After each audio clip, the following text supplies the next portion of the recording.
Good afternoon. I'm Heather Sullivan. We're breaking into programming right now to give you some live coverage of some breaking news right now. And I want to take you right to the scene. Live images coming into us from Sky Fox over what is the ending result of a chase that has been going on I-10 East. This is in the Channelview area right now, I-10 East at Sheldon, where they have finally pulled over and have surrounded this 18-wheeler that you see towards the median there on the right side of your screen. An 18-wheeler. This is a chase that's been going on for a little while, and what we're learning from the Harris County Sheriff's Department is that they tried to pull this 18-wheeler over, but that's when the chase began. It began in the Cedar Bay area around I-10 on I-10, moving towards the Bayview area.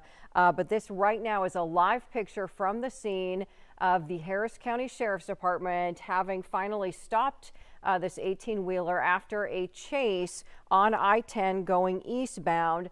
They have the 18-wheeler there pulled over right next to the median there on the right side of your screen, and you can see that they have basically stopped traffic on I-10 eastbound right now. So you want to be sure to try and avoid that area or find an alternate route if you're trying to get through that area. You can see that they've got some traffic that is now going on to the exit there and the feeder roads to try and avoid the area. But we're just getting an update now from the Harris County Sheriff's Office. This is still a very active scene. We have not seen them pull the driver out of the cab yet. We've not seen the driver exit the cab. We don't know yet whether it is a male or female or what the original purpose was for the original traffic stop. We just know that after they tried to conduct a traffic stop with this vehicle, that then a chase ensued after allegedly they took off. So we're going to continue to monitor this, and as soon as we learn anything more, of course, we will bring you both updates on all of our digital platforms. But again, just to recap here, this is live breaking news in the Channelview area. This is I-10 eastbound, where they have stopped traffic now and pulled over this 18-wheeler after a chase. And we will continue to bring you coverage of this over on our digital platform on fox26houston.com, as well as all of our social media platforms. And we will have a wrap-up of what happened here coming up on our newscast tonight at 5 p.m. on Fox 26 Houston. So that's the latest right now here on the air. But if you want to continue to follow us, join us over on Fox 26 Houston.com/live. We will continue to bring you live coverage of this breaking news as it unfolds.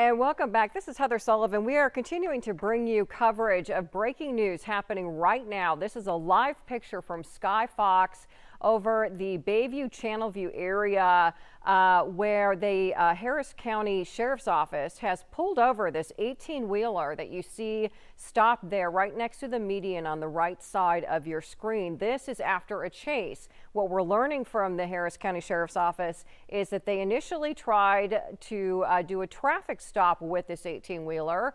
And it didn't happen, and a chase ensued, and so they have been following this 18-wheeler on I-10 eastbound, and this right now is I-10 eastbound at Sheldon, where they finally were able to get the truck to pull over.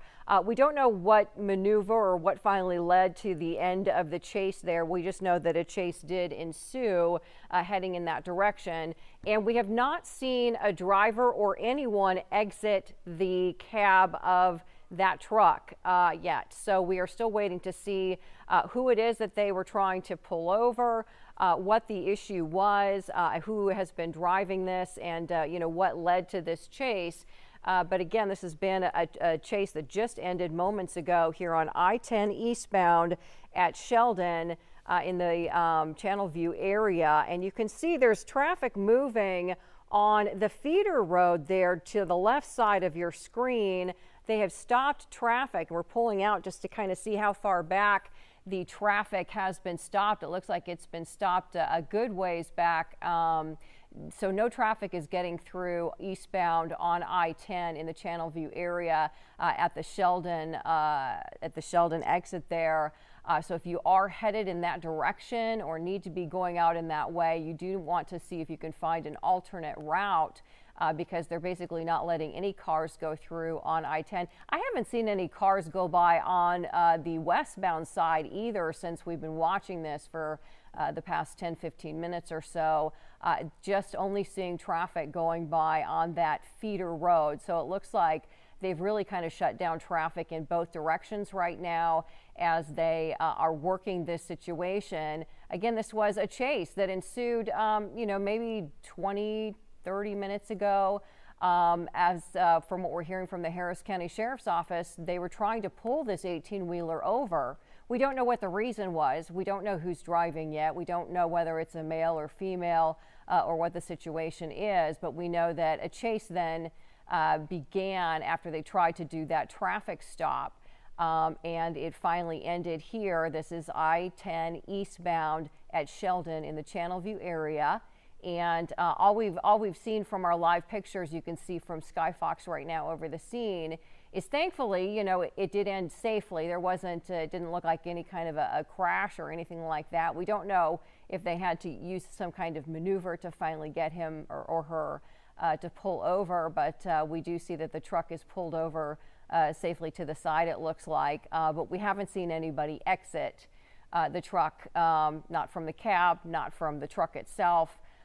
So we don't know who it is that they are anticipating coming out or who has been driving or what the situation is. But you can see traffic is basically not getting through either direction, not on the eastbound side, not on the westbound side. They have traffic stopped going in both directions on I-10. So if you do need to be going through that area, again, this is in the Channelview area. If you need to be going through that area, you will need to find an alternate route. We don't know how long okay, so now we're seeing some green smoke coming from the cab.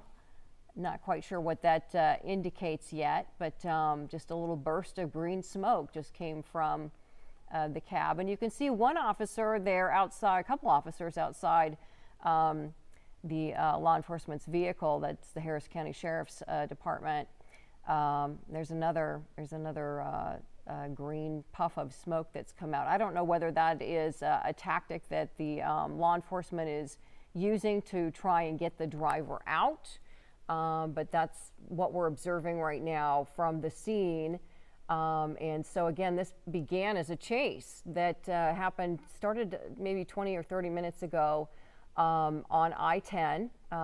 More green smoke coming out there. It appears to me that they're trying perhaps to get whoever is inside that cab to exit it. But we'll continue to bring you these live images as we're watching this unfold. So this chase began from what the Harris County Sheriff's Office is telling us. They were trying to pull this truck over for a traffic stop. We don't know what the issue was. We haven't got any information yet on who's driving. But they ended up in a pursuit on I-10 going eastbound that just ended maybe about 10-15 minutes ago here at Sheldon. That's the exit that's nearby. And you can see from both of our live images how the situation's really brought all of the traffic in that area.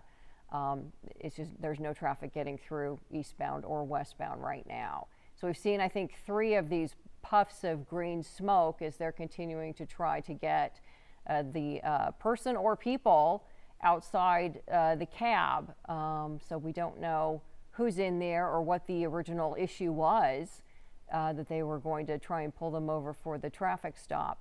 But the sheriff's office says that I guess they did not stop, and it ended up in this chase that has gone down I-10 eastbound. You can see there are several law enforcement vehicles that were involved in this. I think if we pulled out a little bit wider, it looked like there were maybe 6 or 7 or so law enforcement vehicles that had responded to this.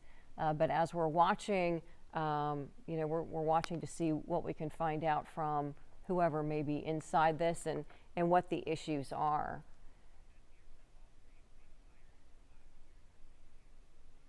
Okay, so I'm just getting information from our producer that we're learning that it appears that all three of the front tires of the cab are flat. So it looks like the way that they finally brought this chase to an end.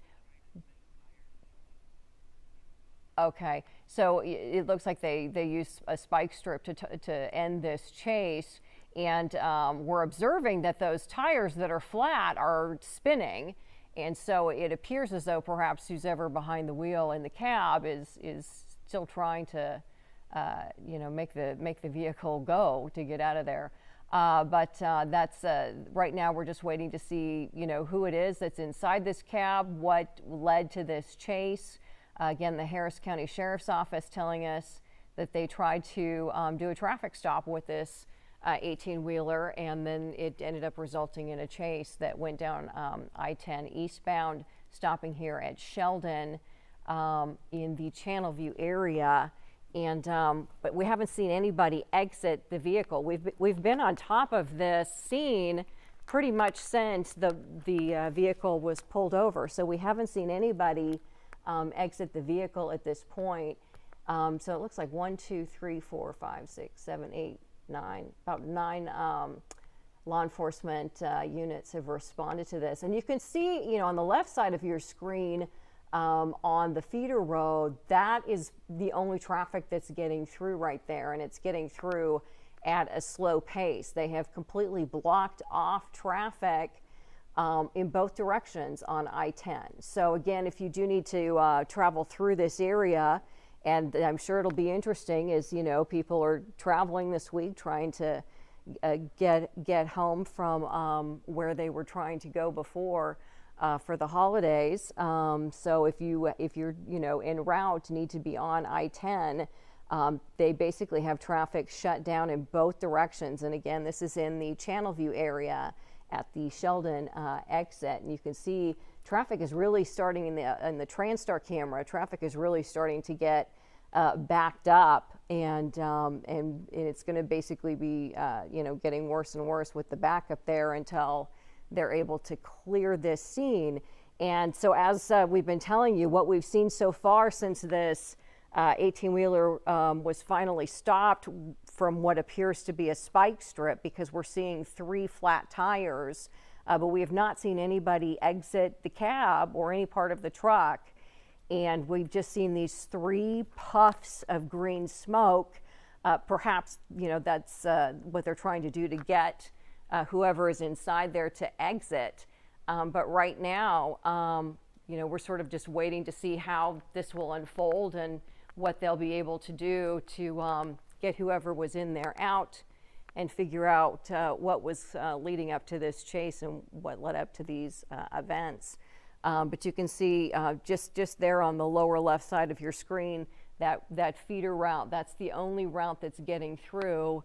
This is the TransStar camera on the upper right-hand corner of your screen, I-10 East at Cedar Lane, the TransStar camera showing where they've got traffic blocked off, and you can see, the exit ramp there is now just getting completely backed up with cars. What normally would be 1 or 2 lanes of an exit ramp, you can see they were trying to route all of the lanes of traffic on I-10 going eastbound immediately to get off onto that exit ramp. So those people are going to be stuck in that traffic for a while, and we're still waiting at this point to see if they can get anybody out of this vehicle, to see who it is that we're dealing with and what was the reason that led to the chase, what was the reason that led to the traffic stop. But you can see, looking at the wide picture there, we've got a number of law enforcement units that have responded to this. And we've only seen those 3 puffs of green smoke so far in the cab area. And as I was describing, we're seeing that it appears as though there are 3 flat tires on the front part of the cab. What we're learning from the Harris County Sheriff's Office is that they had to use a spike strip to finally stop this truck. So this is what we're seeing unfold, on this sort of, midpoint of this holiday week. So we don't know, what if anything is on this truck, or who was driving, or what led to this situation. But a chase did begin. Thankfully, it didn't last all that long. They said there was a traffic stop. They were tried to, have a traffic stop, tried to pull this truck over, and that's when the chase began. And thankfully, traffic has been lighter this week because it is a holiday week. So we didn't see any, incidents that resulted because of the chase. We haven't, been informed of any accidents or any particular incidents that resulted from that. But there's a closer look from Sky Fox of the cab, and we still haven't seen anybody emerge from the cab. We've just seen those 3 puffs of green smoke, which we assume is the law enforcement trying to, smoke the person out, trying to get them to exit the cab. So we haven't seen anybody come out. We don't know yet who was driving or who was in this, or what the reason was that they were being pulled over for, why the chase resulted instead of a traffic stop resulting. And now it looks like you can see there on the left part of your screen that they have stopped traffic on the feeder road, and it looks like they are bringing on some more response vehicles. One of them is an ambulance, so perhaps they're getting ready to be prepared to provide some medical care if necessary to whoever may be inside the truck. So we're going to continue to watch that to see what happens. But we're still, really waiting with the law enforcement to find out, who is inside this truck, and why this traffic stop ended up resulting in a chase.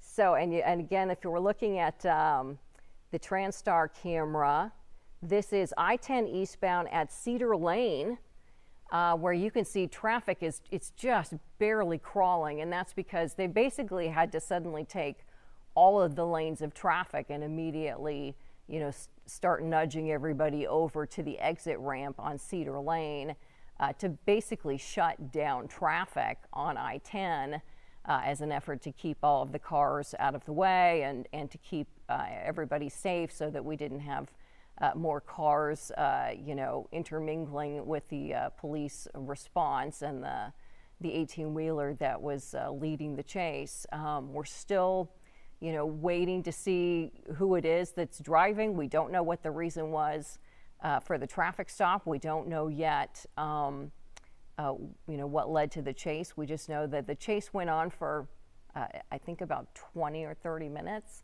Not very long, but it was headed on I-10 eastbound and ended up here at Sheldon in the Channelview area.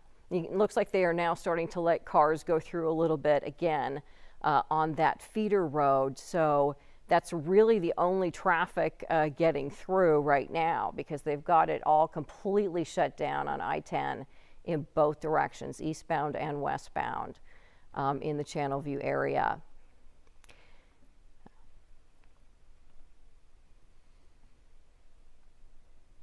Okay, so we're still working to find out the latest information, but we're all kind of right now waiting to see, well, who's in this truck? And I think even law enforcement is still working to determine who's in this truck and what the issues are.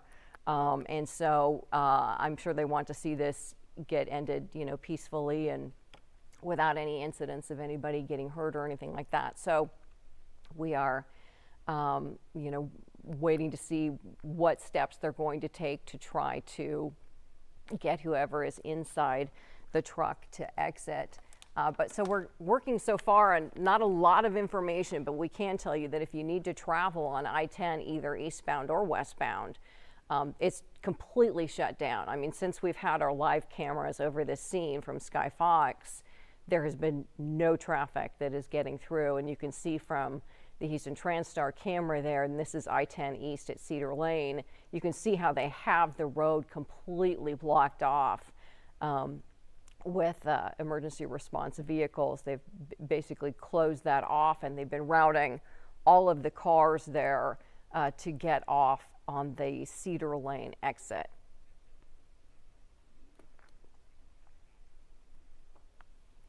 Yeah, we know so many people are, starting to make their way back home again from, the holidays, from wherever they may have, gone to visit friends and family for the holidays. So thankfully, we've seen lighter traffic this week. And again, we didn't hear of any incidents or accidents that resulted from this chase. But at the same time, we know a lot of people are, eagerly anticipating trying to get on the road to get back to wherever they may be headed for this holiday week. And but anyone who's looking to be traveling on I-10 right now in the Channelview area will not be able to get through in either direction, eastbound or westbound. And we don't know how long this could go on for. It seems that they're really kind of, trying, I guess, to get whoever is in that cab to exit. And so that is just a kind of a slow process. I'm not sure what tactics, other than the green smoke that was being used, what they may try or be able to try to do to try and get whoever is in that cab to exit. And we don't know, we haven't learned anything yet from the Harris County Sheriff's Office about who may be in that vehicle, whether there's one person or perhaps more than one person. Whether it's even male or female, we don't know. We don't know what, what led to the chase. We don't know what the reason was for the traffic stop that the Sheriff's Office tried to initiate, and we don't know what the reason was that led to the chase. So we'll be working to learn what prompted it, whether this is this 18-wheeler was in any way involved in anything that would cause the driver to take off. We don't know what that reason may have been. We've been watching just again this very light, this very slow moving traffic on the left part of your screen. That's the feeder road, and that's really the only traffic that's been getting through. We haven't even seen any traffic, if you look on the far right-hand side of your screen on the feeder road going westbound. We haven't seen any traffic on that side. So it looks like not only do they have the westbound lanes of I-10 blocked off, but they've got the feeder road in that area perhaps blocked off as well, because there just hasn't been any vehicles that have gone through. And I'm starting to see some there. If you look at the Houston TransStar camera, we're starting to see some vehicles come through approaching the on-ramp there at I-10 at Cedar Lane. But they're not able to enter onto I-10 and probably will not be able to until this scene is finally cleared and until we're finally able to, have whoever is in that truck exit the truck. We could be here for a while. They had 3 puffs of green smoke that we saw a little while ago, which we believe was an attempt by the Harris County Sheriff's Office to try and get whoever is in there to exit. It doesn't seem that they're able to drive any further, because we can observe that there are 3 flat tires on the front part of the cab, and the Harris County Sheriff's Office is telling us that they had to use a spike strip to stop the truck. And it looks as though the truck, at least was safely able to get off the road to the side of the road right next to the median there. But it doesn't appear as though, the truck is able to move any further with those 3 flat tires. We were observing that the tires were still continuing to spin, so perhaps whoever is in there was trying to, try to continue to drive, but it doesn't appear as though they're able to do that. But again, we haven't observed anybody leave any part of that truck, and so we don't even know if there's anything on the truck or what may be on the truck. But we know that we've just seen the observation of these 3 sort of green puffs of smoke that kind of came from the cab area, which appears perhaps that's what the Sheriff's Office is using to try and and get whoever is in there to exit. But so far, there's just been no activity since that happened. We're just, continuing to kind of wait and watch and see who's on the truck, what this person, what led to the chase, what led to the traffic stop, what sort of got us here. And we're just continuing to see kind of this very slow pace of traffic going down eastbound on the feeder road right next to I-10. Again, this is I-10. The traffic was stopped eastbound, as you can see on the TransStar camera, just before Cedar Lane. Lots of traffic kind of, immediately forced onto the exit ramp there. But right now, even that is, it seems to be at a halt. We're not even seeing cars inching forward right now. So looks like it's probably getting pretty seriously backed up. And we've been watching this unfold for probably, approaching an hour since the beginning of this chase. So I would imagine at this point, we're starting to see some pretty good backups on I-10 as well. We've got a number of law enforcement vehicles that responded to this. And again, we just recently saw one ambulance and a couple of other vehicles go up that exit ramp to, be able to be there on the scene. And so, obviously with the ambulance, they are prepared to handle any potential medical situation if needed, or perhaps there is a medical situation that already needs to be responded to. We haven't seen anybody from the ambulance approach or anything like that yet. So we're just kind of watching to see what will unfold as we continue to wait out this driver that's still inside the cab. As they're not able to move forward at all. They've got 3 flat tires on the front part of the cab as they use a spike strip to stop the vehicle after this chase. And we would say the chase probably lasted, I think, 20 or 30 minutes perhaps, when we started hearing about the activity. And again, it's the Harris County Sheriff's Office that responded to this. They tell us they were trying to make a traffic stop with this 18-wheeler. We don't know what the reason was, but they were trying to pull this 18-wheeler over. And they said instead, it resulted in this chase that went on down I-10, heading towards Bayview and ending here in the Channelview area. This is at Sheldon, where this exit ramp is, the exit ramp rather is Cedar Lane. And so we haven't seen any cars get through on I-10 pretty much since all of this began within an hour ago.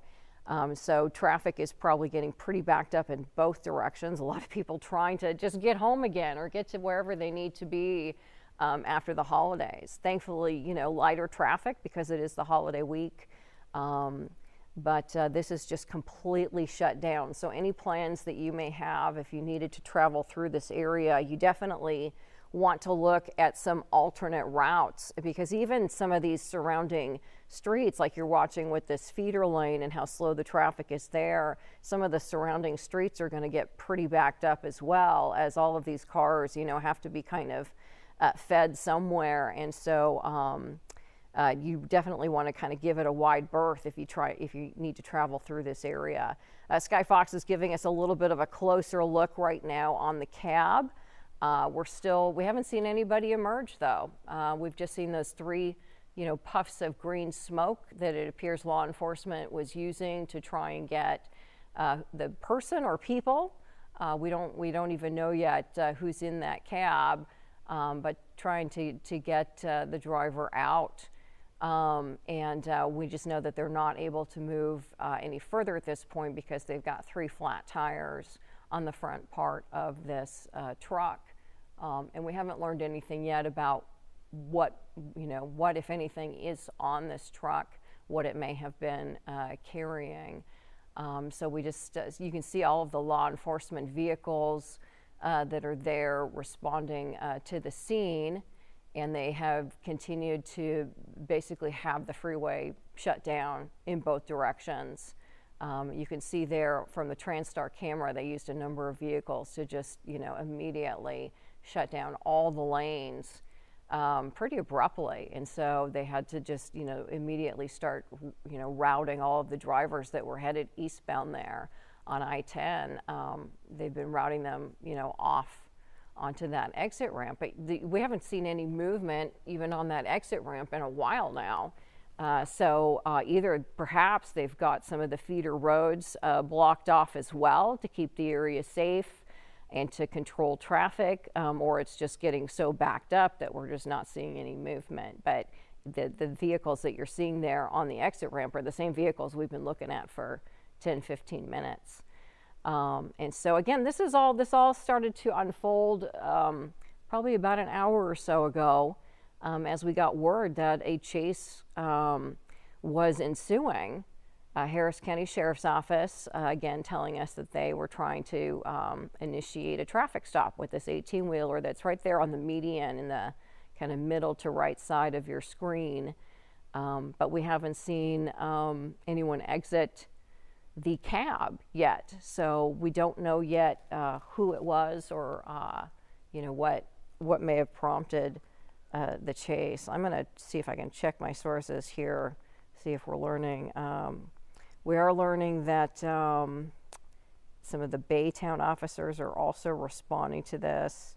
They are on scene, and it's being reported the green smoke was coming out of the truck. So perhaps that was something that was happening inside the cab. We don't know. We just saw 3 puffs of this green smoke, and that we know that okay, so we're hearing now from Sheriff Ed Gonzalez. Okay, we're going to check this. Here's what, let's see. The units are on the eastbound, outbound main lanes of the East Freeway. This is the 15,900 block just east of Sheldon. Units were pursuing at a low rate of speed an 18-wheeler that was refusing to stop, and the driver has now parked on the main lanes and is refusing to exit. Let me see if I can pull this up, see if I can find out some more here. So that's kind of what we've known so far. We don't really have any details, though, about who may be on this truck. We haven't learned yet. Okay, I'm just checking here to see if I can find more from. Okay, so a little bit more from Ed Gonzalez, Sheriff Ed Gonzalez. So again, what he's tweeting out, he's got units eastbound, outbound main lanes of the East Freeway, just east of Sheldon, that they were pursuing. He says at a low rate of speed, this 18-wheeler that you see in the middle of your screen there, that it was refusing to stop. The sheriff says the driver has now parked on the main lanes and is refusing to exit the vehicle. And that's what we've been watching for a while now. All lanes, the sheriff says, in both directions are temporarily shut down. And so that's, we're really working off of very limited information at this point. But that's what Sheriff Ed Gonzalez is tweeting out, and that is that they basically, about an hour or so ago, we got word that this pursuit was happening, and that the sheriff's office is telling us that they had tried to pull this truck over. But we don't know what the reason was that they were trying to pull the truck over. They just tell us that there was a pursuit, though they say it was a low rate of speed. There's a closer look right now from Sky Fox of the cab, and you can see how flat those tires are. I mean, look at that front tire. I mean, that's just the rim on the ground there. And so the sheriff's office, and you can see he's still, or she, whoever's on there, is still spinning the tire. You can see that that first row of tires under the actual box part of the truck is still rotating. So perhaps they've still got their foot on the gas trying to get out of there. But you can see how flat those tires are. And the sheriff's office is telling us that they had to use a spike strip to stop this vehicle. And thankfully, it appears to be stopped without an incident, and even this truck, you know, you can see it must have pulled to the side safely like that, because it wasn't a crash stop, and they are you know, out of the lanes of traffic, so they're there on the shoulder next to the median on I-10. We're seeing, again, no traffic get through on I-10 in either direction. They do have an ambulance that they moved up to the scene. You can see that in the upper left corner of your screen from Sky Fox, that they have an ambulance there ready to respond to any potential medical issue. And what we observed was 3 puffs of bright green smoke. And what we're seeing from a tweet from Sheriff Ed Gonzalez was that smoke came from inside the cab of the truck. So we don't know what that is or what that's from. We're, I guess, waiting to see if they are able to get whoever is inside to exit, you know, see what condition that person may be in. And we don't know, you know, what, if anything, this. Okay, in fact, let's go ahead and show you the tweet that's just come in from Sheriff Ed Gonzalez, Harris County Sheriff's Office. Again, it's sort of just a recap of what we know so far. But this is an advisory from the Harris County Sheriff's Office saying that their units are on the eastbound, outbound main lanes of East Freeway, and that's the 15,900 block just east of Sheldon. And this is in the Channelview area, by the way. Units were pursuing at a low rate of speed an 18-wheeler that was refusing to stop. The driver has now parked on the main lanes and is refusing to exit the cab. All lanes in both directions are temporarily shut down. So judging by this tweet, it appears as though whoever is in the cab is still alive, or, you know, there's not been any kind of a medical crisis that we know of since all of this happened, because they say that the driver is refusing to exit the cab. But we haven't seen any activity other than we've seen some of those flat tires spinning. So, you know, it appears as though whoever is inside is still perhaps trying to make the vehicle move, or at least has, you know, their foot on the pedal. But again, we haven't seen any traffic get through in approaching an hour. This is I-10 eastbound, but we haven't seen traffic get through on either side.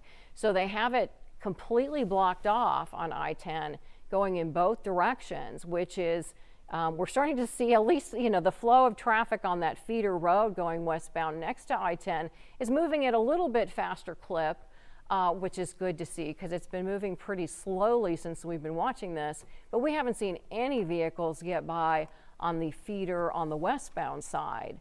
You know, this situation continues to be a delicate situation where they are completely blocking traffic in both directions, eastbound and westbound on I-10, as they're just trying to keep all the cars out of the area. So if you or anyone you know needs to travel through this area, you know, perhaps, you know, trying to get back home after being away for the holidays, or try to get back to work or what have you, you're really going to need to find an alternate route. And even in some of the, you know, surrounding roads around I-10, we imagine those are going to be fairly thick with traffic, because if you're looking at the Houston TransStar camera right now, we haven't seen traffic on that ramp. I mean, it's just now starting to move at a snail's pace on that exit ramp as they're kind of, you know, nudging all of those cars to get off the freeway there.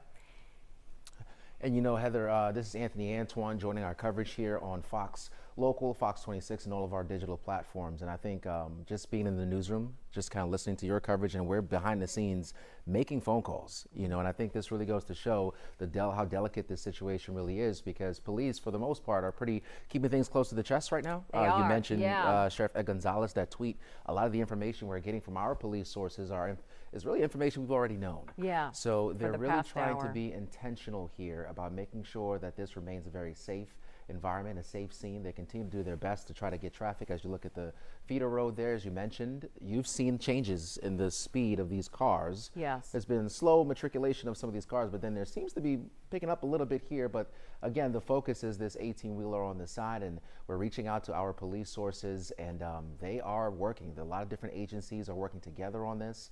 But it really just goes to show how intentional they are, because this is a scene that you don't know what's in the truck. You know, we don't know if the person inside of that truck is potentially armed.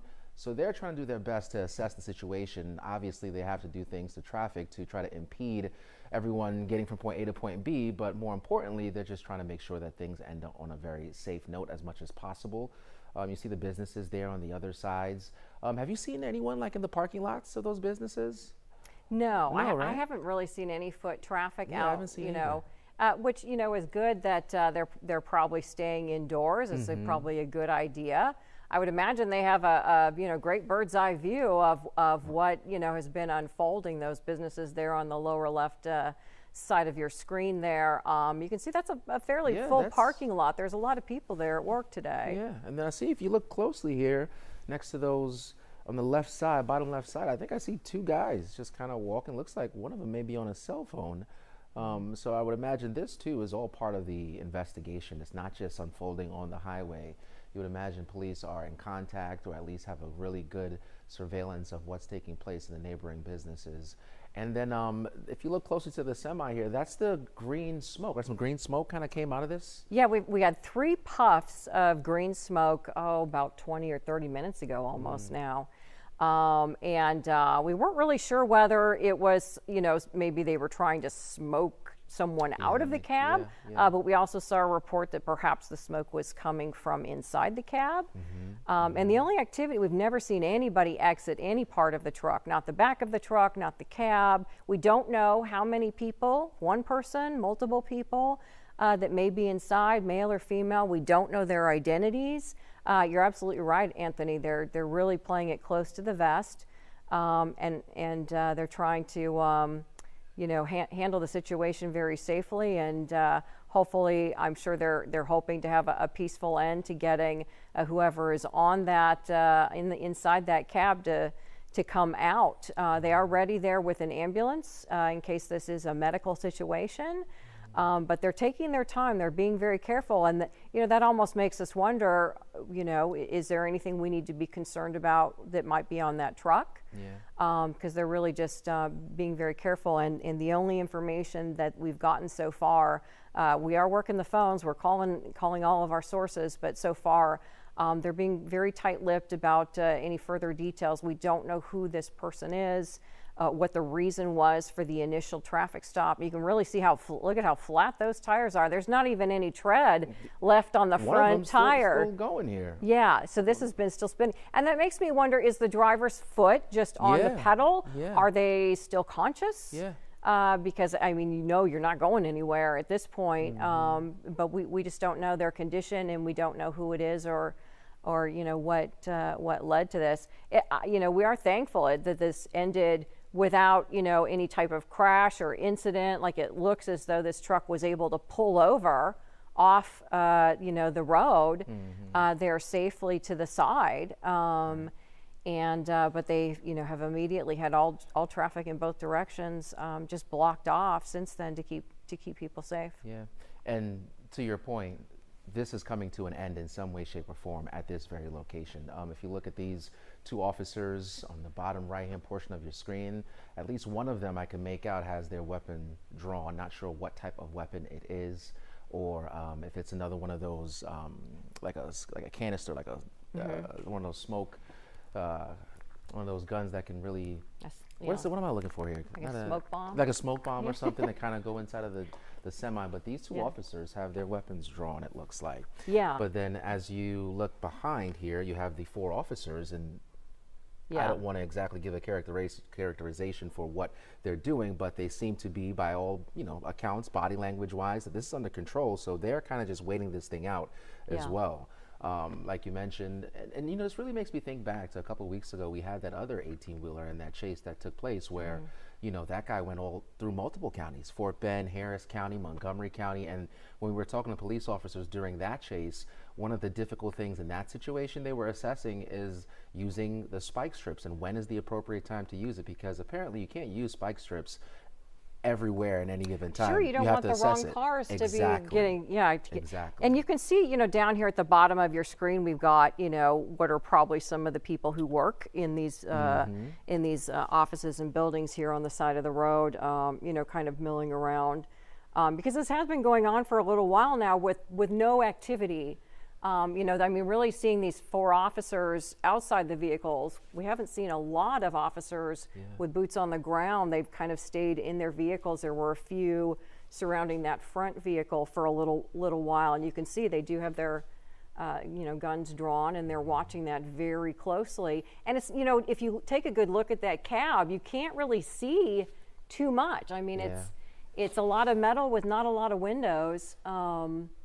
So you can't really see too much about who or what may be going on inside there. Yeah, I was really trying to see if I can get an idea of like where this truck at least is registered as far as a license plate. If it's through Texas or maybe one of the neighboring states like Louisiana or something like that. And this is just a transient, you know, 18-wheeler going from point A to point B. But nevertheless, again, as we look at these officers here, they seem to be heading to the back of the truck, no longer have their weapons drawn.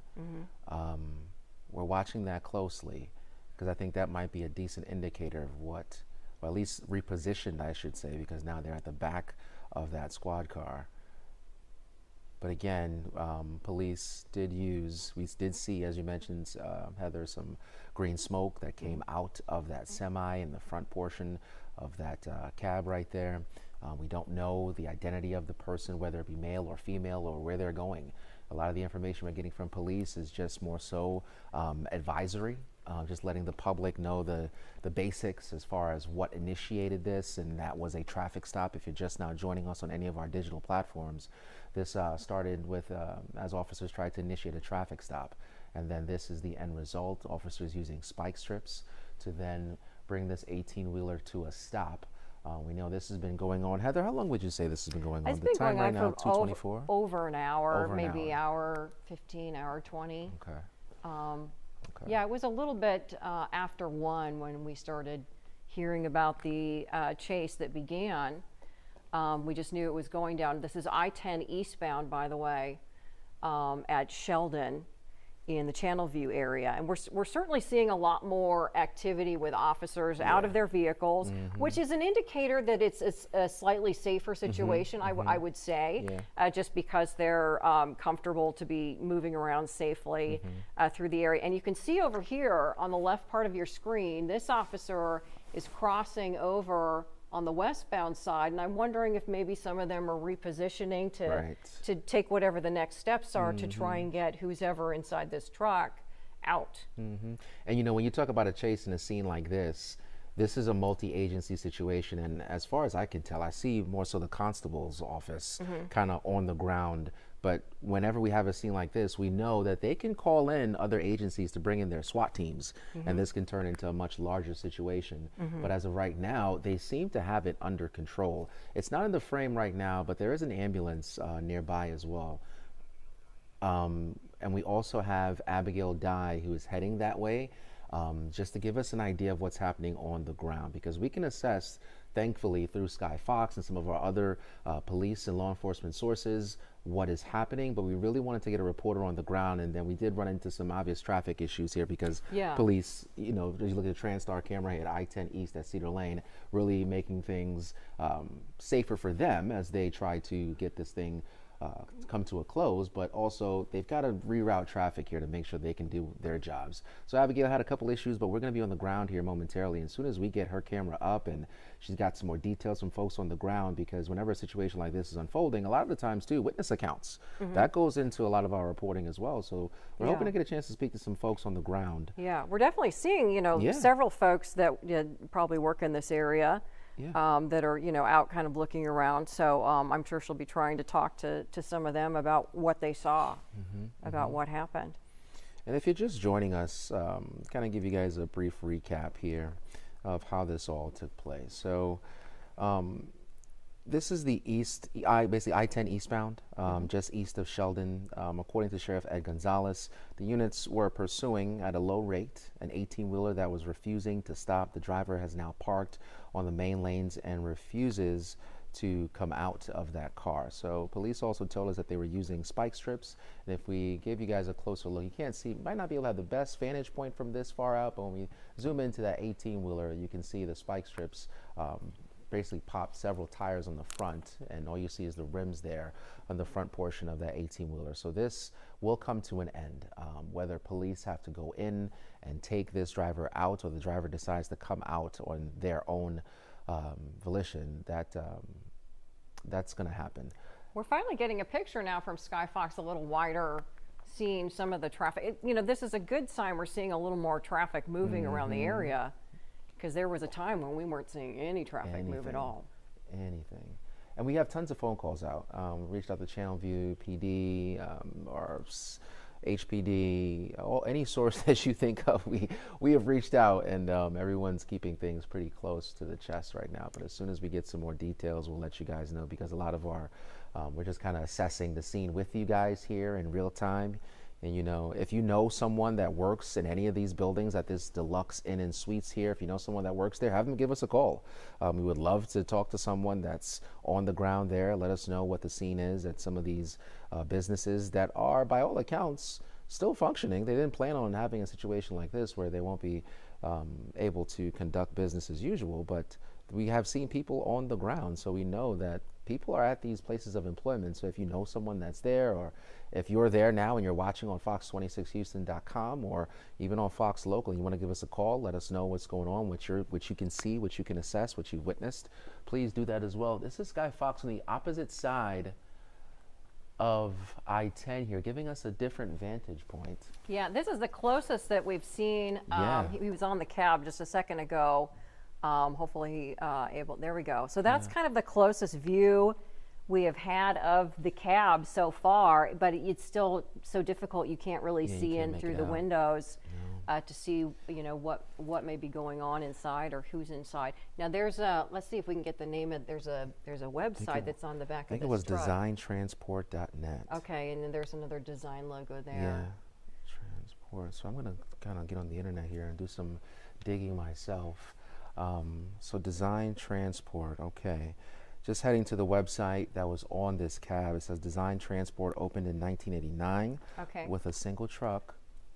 I can't make it out. It's not exactly clear. Okay, so yeah, I'm wondering, to me, is it possible there's a second person in the truck?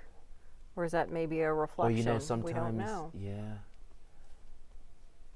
I don't want to make a call on what may or may not. Yeah. It's just hard to make it out. You can see, okay, here we're getting the first sign. See the green on the window? Yeah. That's probably from the green smoke, we have to assume. And you can see that window is broken. So I wonder if that was them throwing a a green smoke bomb into the cab, and they did it 3 times. And you can see there are green spots on the roof of the cab as well. And gosh, you can see when you look closely at that. That's just the rim of the tire that's left, completely flat. All right, that really helped us. That gave us a nice. This seems to be another member of law enforcement with a little bit more tactical gear. That is the first time I've seen someone outside of the traditional constable uniform there. That seems to be potentially a member of the SWAT team or another negotiator. That's the first time I've seen someone in that uniform since we've started. Have you seen that, right? That's the first time, right? Yeah, that is absolutely the first time, because we haven't seen a lot of boots on the ground. It's just been a lot of vehicles. But perhaps this is someone that you're right, could be a negotiator or someone who's going to approach that cab to try and move this situation forward in some direction. And when you think about it, if you look at the green, if we go back to the green smoke and what's happening at the front, that's probably step one, you know what I mean? Trying to at least make it uncomfortable for the driver inside that cab so they can come out, because as you know, any officer that wakes up and goes to work in the morning, they certainly don't think about discharging their firearms or being in some high, some very dangerous situations. They know the nature of the job, but research has shown many officers never, begin and end their career without ever firing their weapon. So this effort to get this cab, the driver of this cab, to come out is step one. It's a safe option by all accounts. If they're having difficulty breathing, you naturally come out, this thing comes to an end. Which makes me again wonder if there was if the person is in some sort of medical condition, right? That I don't know if we're still seeing that tire spin that their foot was on. We're just getting word from our producer that that we put in a phone call to the name of the business that's on the side of the truck. But they immediately responded, no comment, and hung up on our caller. So they're probably getting a few calls at this point. Sure. And we don't know, whether this company has any involvement or if it was just their truck that's being used by the So and we haven't learned anything from the sheriff's office about who this may be on the truck, what the original issue was for the attempted traffic stop, and what led to the chase. And as I'm looking at the website here for designtransport.net, which is the website that is, all over the truck here, the 18-wheeler, they're out of Dallas, Texas. Okay. So that at least gives us a little bit more information that it's a Texas-based company, organization. They've been in business for more than 30 years. Employ, according to the website here, they started out as a small family-owned business in 1989, and their company has grown to more than 100 tractors and more than 253 of these trailers. So small beginnings, humble beginnings, certainly have grown their business. But again, we don't know if this driver is working directly with this company. We don't know if this trailer may have been stolen.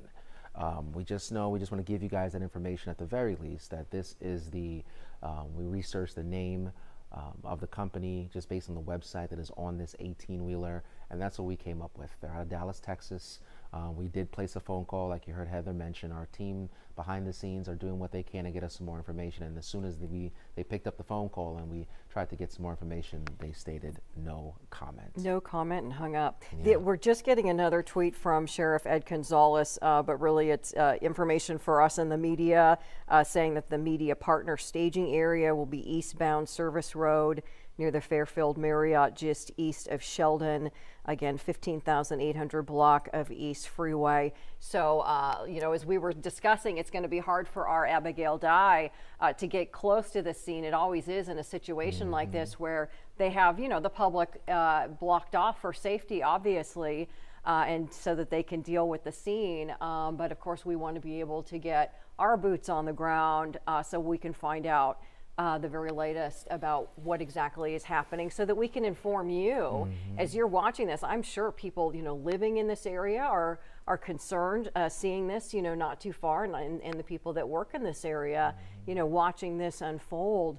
The only thing that's making us feel a little better is, there doesn't seem to be a sense of panic. Right. And you can tell by watching the officers move around that they're moving, comfortably, and it looks like they are, sort of regathering to figure out what their next steps are to try and move forward, to try and, get this driver out and resolve this and hopefully get traffic flowing again on I-10. I don't even want to think about how far back traffic is backed up at this point. And that's in both ways, in both directions. Both directions. I-10 east and westbound, those lanes are going to be shut down here. It looks like the officers may be repositioning as we take a look at how, I'm just kind of reading body language here and some of the movement. Looks like they're repositioning, and you can also see multiple officers on the opposite side of the of I-10 as well. Speaking of business people at these businesses, you can see at the very bottom of your screen, there's a group of folks now congregating, trying to watch this all unfold as well, something they've been watching from afar, but now they seem to be getting closer, as close as they possibly can. I haven't seen a car come through this feeder road here. We've been watching cars come through that feeder road for quite some time, but that has also stopped. As we try to pay attention to also, the officers seem to be repositioning. We have more now. This is another member of law enforcement in tactical gear. You see another one on the, and a dog. Yeah, this, by all accounts, this tells me that we have now entered potentially another phase that of they're this standoff. Perhaps getting closer to moving in.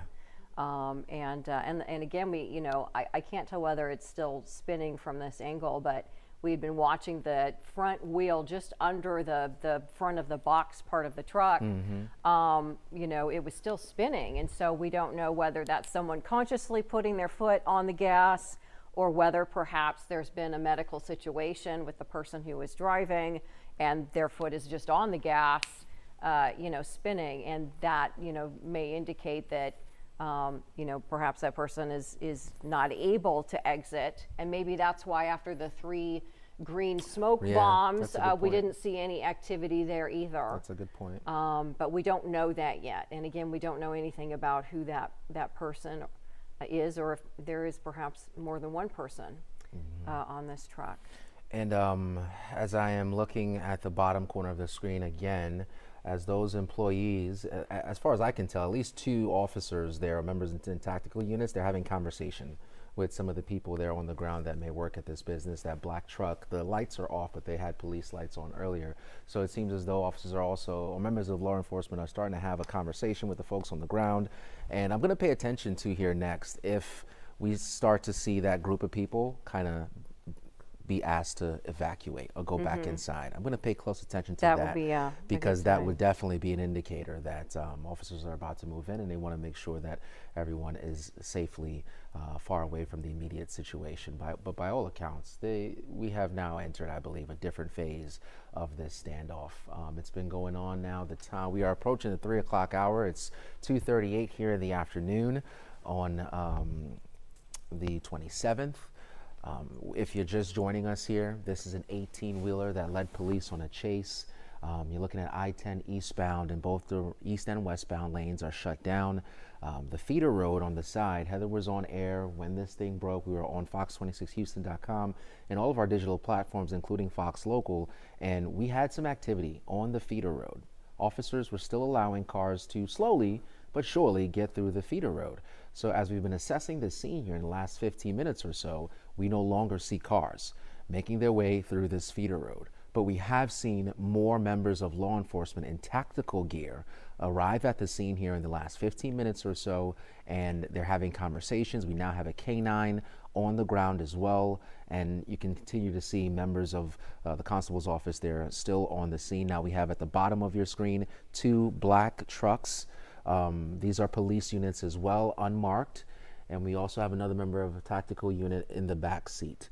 And we're paying close attention to this group of people here that work at some of these businesses, because this is a very industrial area that I've seen. It is. We saw that there's a hotel right next door, and then we've seen stacks of shipping containers.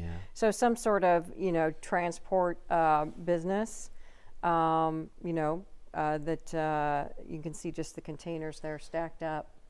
So we don't know, what kinds of things that they deal with, but the situation, honestly, like it's a lot of unknowns. We're trying to read the tea leaves, if you will, as we kind of watch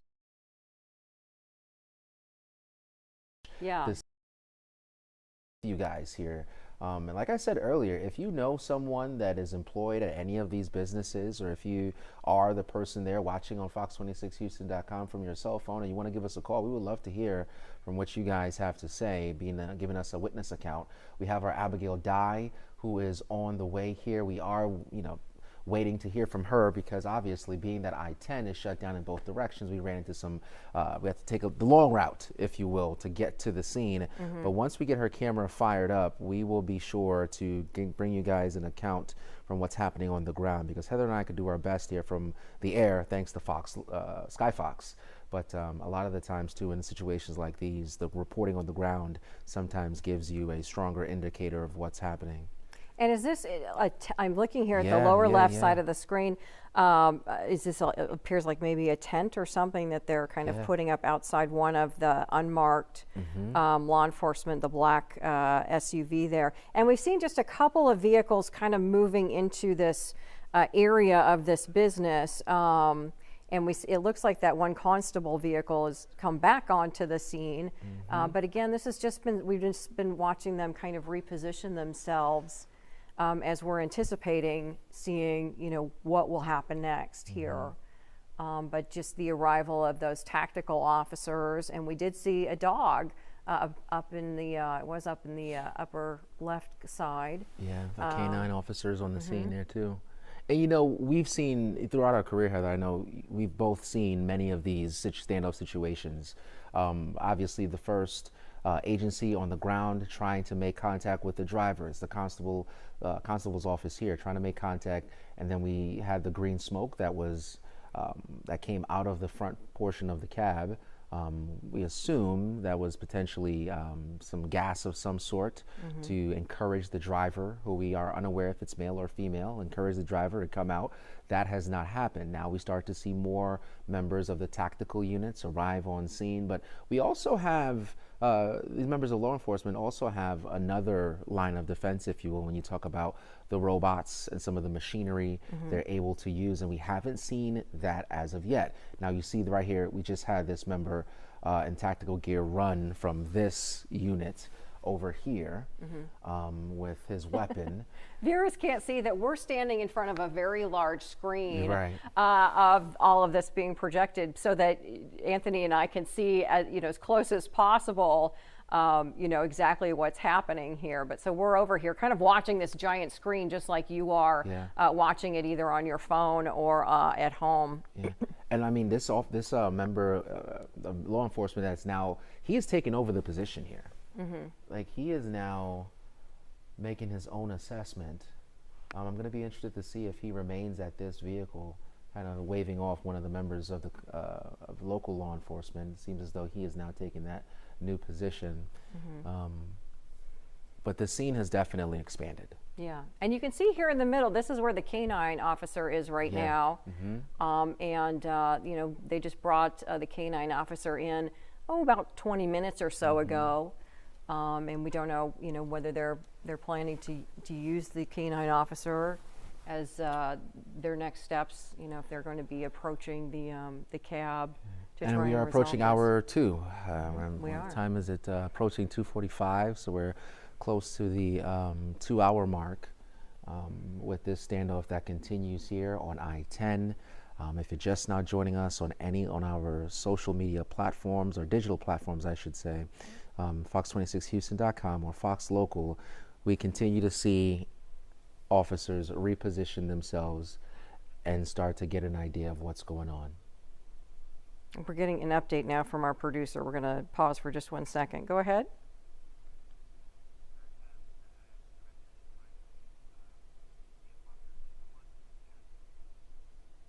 Okay.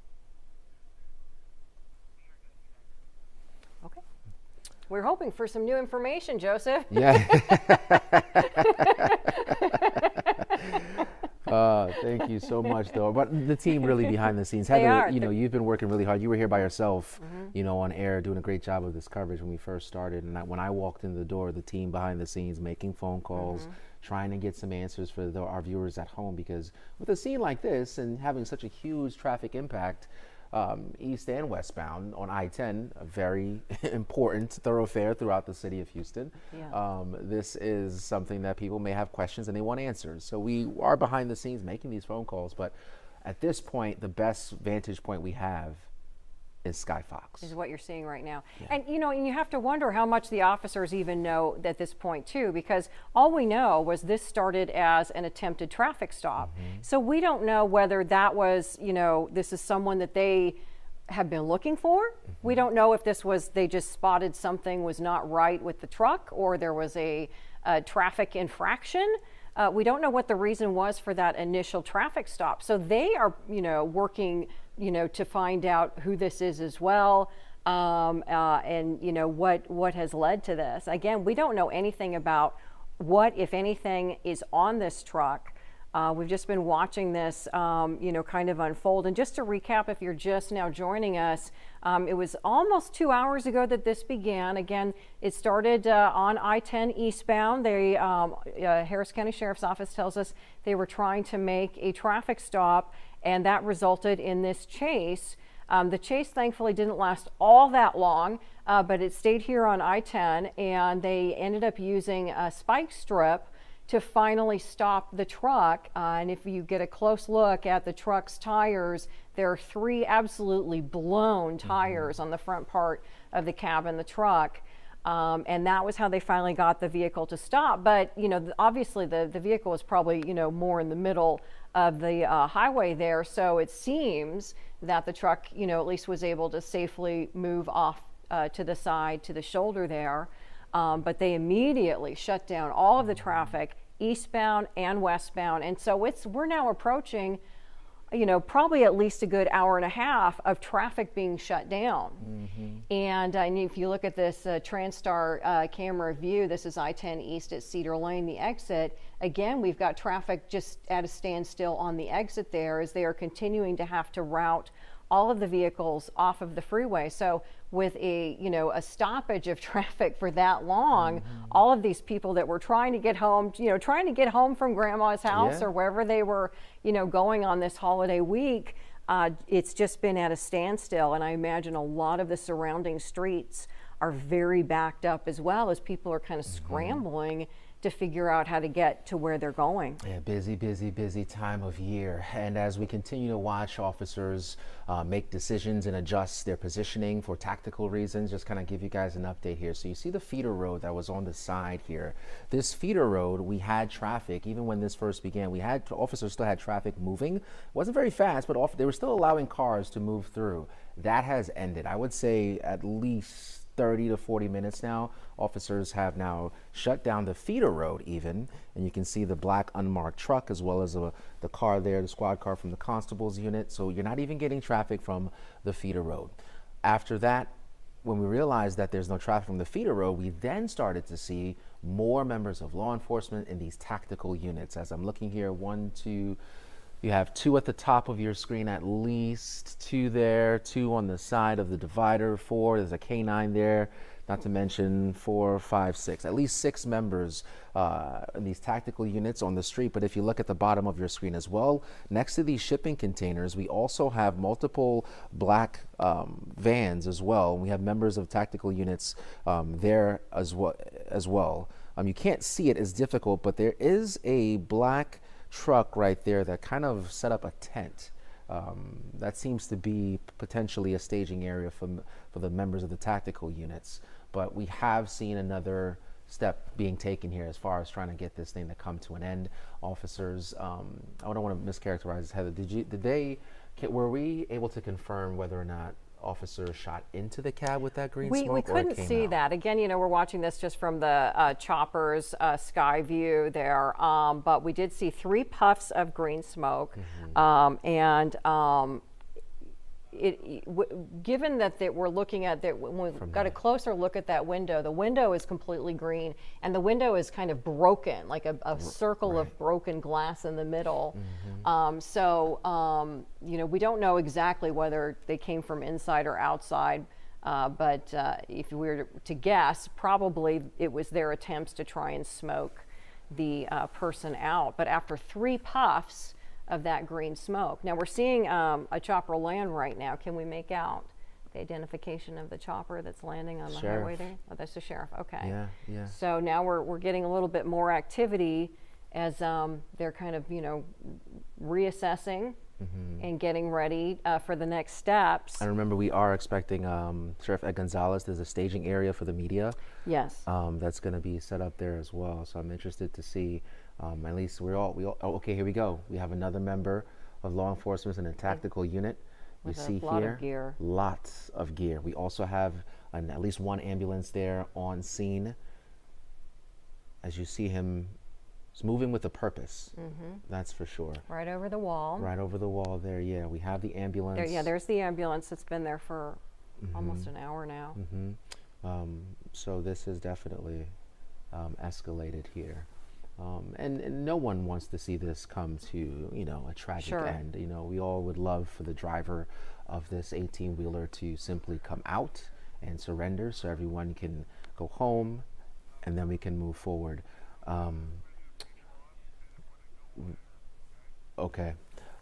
So we are going to take a brief pause right now, and then we're going to go on air. Yeah, we'll be back at 3 o'clock back at live 3. on the air with more. Oh, okay. Okay, and just momentarily we will be on air on Fox 26 Houston. But you can also stay with us here on digital as well, as we'll continue to cover this breaking situation.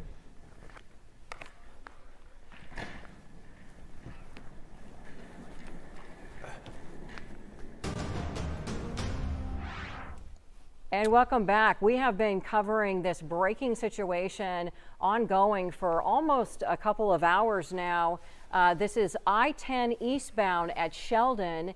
And what has happened so far, to give you a quick recapsule of events, is we heard from the Harris County Sheriff's Department that they had tried to initiate a traffic stop with that 18-wheeler that you see kind of in the middle towards the right side of your screen. That's our Skyfox view over the area. And they were trying to pull that 18-wheeler over for a traffic stop, and the sheriff's office tells us that then a chase ensued. And I would say it lasted, I think, about 20 minutes or so. It stayed on I-10 eastbound, and it stopped here. This is at Sheldon in Channelview, and they have shut down traffic completely in both directions. And so we've seen kind of traffic backups, and you can see, if you're looking at the Houston TransStar image on your screen, that's where they have blocked off traffic on the eastbound side, and they are routing all of the vehicles onto that exit ramp. So we're seeing pretty good traffic backups throughout this area, and it's been going on for, you know, I would say traffic has been blocked for an hour and a half or so. But we don't know anything about who may have been on this truck, who may have been driving, what led to the chase. We've not seen anybody exit the truck, not the back part of the truck, not the cab of the truck. We've not seen anyone exit. We have seen 3 puffs of green smoke that appears perhaps like law enforcement was trying to smoke whoever is in there to come out, but we saw no movement. And 3 of the tires, 2 under the cab and 1 there under the front part of the box part of the truck, are completely flat from a spike strip that they used to finally get this chase to end. And yet we have seen one of the tires continue to spin.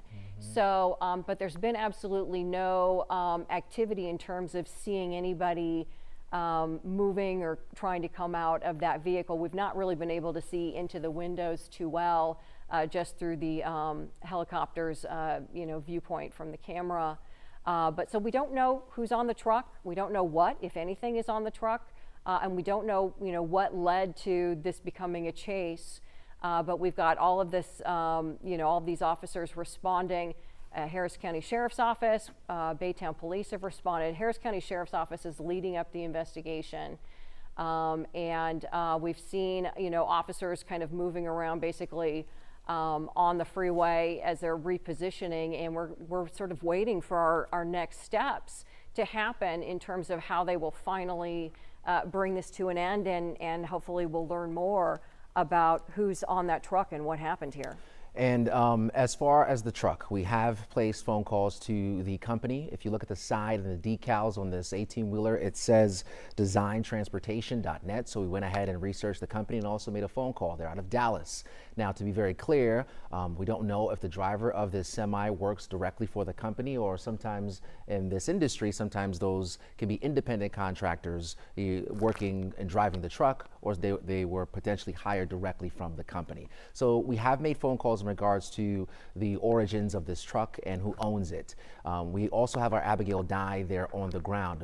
Sheriff Ed Gonzalez let us know that there's a media staging area, so momentarily we will get some more information about how everything transpired. But I want to be clear, in the last hour we have seen some advancement or some steps being taken by law enforcement in terms of their strategy and repositioning. At the beginning of this chase, when the spike strips were thrown and we no longer had a moving 18-wheeler, a very dangerous situation, we had predominantly the constable's office and members of law enforcement there on the ground handling it by themselves. But I would say in the last hour or so, we have seen members of law enforcement and tactical units arrive. In fact, moments ago, we saw a chopper land on I-10. A member of law enforcement in tactical gear hops out of the chopper and runs to the scene. And we've seen more black unmarked cars arrive on the scene as well, and we continue to see. I would estimate about a dozen members are in tactical units right now, and we have seen the position change. We also have a canine officer there. And I think you guys in the back, if you can we start to queue up some of that video with the green smoke? I'll give you guys a bit of time here, but I do want our viewers to see that, because as of right now, as Heather mentioned, we have seen some green smoke come out of the front portion of that cab, but we can't confirm, at least not from Sky Fox and our vantage point, whether or not that was shot into the cab by police or that came from the driver of that cab. So as we look at the video here, we have seen the green smoke come up. Let me know, guys, when that video is up, if possible. All right, so we got the video up. So if you look closely here, there it is. There it is. You see the green smoke. Just based on my career and what I've covered, multiple scenes like this, if I had to put my money somewhere, and I have a hunch that this would be the moment when officers shot into the cab with some form of a gas to encourage the driver of this cab to come out. That has not happened. Yeah. We have not seen anyone come out of this cab, but as you're looking at, this is there's another blast of the smoke. There were 3 altogether. So if you're just joining us, we've been watching this on fox26houston.com and all of our digital platforms, and we're re-racking and showing you guys some of the video that we were able to gather earlier on as this at the beginning stages of this investigation. But a very large traffic impact. This is an industrial area. Several people are at work. We continue to see them come out of their places of employment. Some of them have gathered in different portions trying to get a view or a vantage point of what's taking place. But by all means, the scene is under control. There's no ifs, ands, or buts about that. I think at this point, law enforcement is just trying to figure out the best way for this to come to an end. Yeah, what we've been wondering too with the person or persons, there's that last blast of smoke that came out. The person or persons inside, you know, if you were watching that video clip just now closely, you could see that one of the tires was continuing to spin, which means someone has their, you know, foot on the pedal. And given if this was the police shooting the green smoke into the cab in an effort to get someone to come out, it may be that they are in some way medically incapacitated, you know, that didn't respond to that. We didn't see any movement, and that perhaps their foot is on the gas pedal, which is, you know, why they're continuing to spin that tire. So we don't know that condition, but obviously if that was green smoke from the police, it normally would be enough to make someone want to get out of there fast. And there were 3 blasts of it. And we just didn't see any movement. And a lot of our reporting right now, we're doing live with you. We have a team there on the ground. We're waiting for some more details. We've placed several phone calls to every police department that we know in that area and our sources, and everyone's keeping the information pretty close to the chest. Sheriff Ed Gonzalez is going to be holding a press conference for the media to give us some more information here, but we have certainly seen the scene change in terms of traffic. As you continue to look at I-10 east at Cedar Lane here, traffic has been at a standstill. We're approaching at least an hour and 15 minutes now. This has been the scene. Both directions, east and westbounds of I-10, now shut down. When we first started covering this scene, this feeder road you see here on your screen at the bottom left portion, essentially, that feeder road, officers at the beginning were still allowing traffic to flow.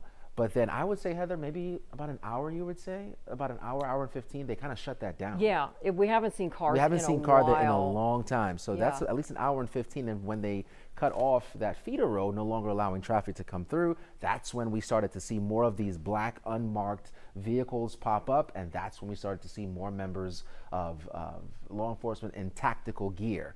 And as you take a look at the positioning of some of the officers and members of law enforcement, you now see the members of tactical gear in the tactical gear at various points. At the top portion of your screen, you now have two of them.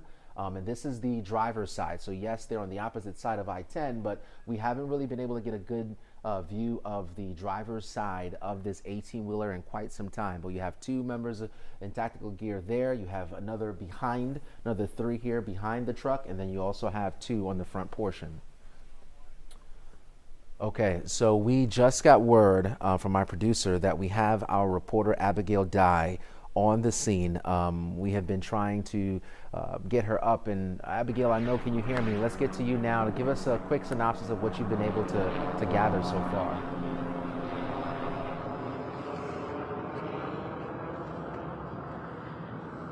Yeah, I've got you, Anthony. It is definitely getting pretty crazy out here. I mean, more and more law enforcement are showing up here on scene. I've seen several different units come down this feeder road here. And as you can see, as we turn the camera around, you can see that this feeder road is shut down to public access. As you can see right here, like I was saying, more and more law enforcement vehicles and units just kind of showing up. Looks like he's slowing down here. But we have so many on the way over to the scene, which is down here, just a little east of us. So this is I-10 eastbound. And you can see that obviously this is shut down just like the feeder road. And we've got a ladder truck up there at the top, a ladder fire truck, several other flashing lights, emergency vehicles of different kinds. As we've been watching our chopper video, we've seen a lot of different activity. I know we saw the chopper, a chopper drop off someone who seemed to be a part of a SWAT team. We see we see officers dressed in green uniforms. We see all types of activity out here. And we also have a SWAT truck up here just ahead. If we zoom in, I believe we see a couple of authorities here in tactical gear. So like I said, things are really ramping up here. This is a very high stakes, intense situation. I think it's safe to call this a standoff. They have this completely taped off. We can't move any closer than we are. And I would suggest that the public doesn't get any closer than we are at this point either. Law enforcement is out here doing their jobs and trying to de-escalate the situation in the safest way possible. Again, I-10 is shut down both ways, as we've been saying. You can't drive on I-10 either way, and this feeder road is shut down eastbound. I'm not sure about the other feeder road over there westbound, but I would say just avoid this whole area completely. I mean, the traffic is absolutely wild. It took us a long time to get out here, so it's dangerous on the roads, and obviously this situation that authorities are dealing with could be very dangerous as well. We're not sure who this driver is. We don't know why they were fleeing from police, and we're here at the staging area to learn that information. Now we're expecting a press conference to happen here within the near future. We're not exactly sure when we're going to get information, but I'm sure police are going to work on de-escalating this situation before they give us the information that we need. But of course, we're going to stay out here. We're going to continue to monitor this situation, and we'll give you an update as soon as we have one. Reporting live, Abigail Dye, Fox 26 News. Abigail, this is Heather, if you can hear me.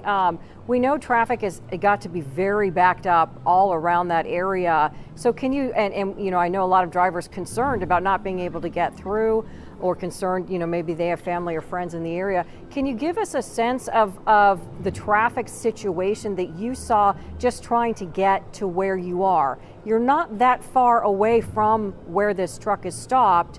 And so I want to know, like, what you observed traffic-wise and anything you can share with our viewers about just how backed up and blocked off this area is.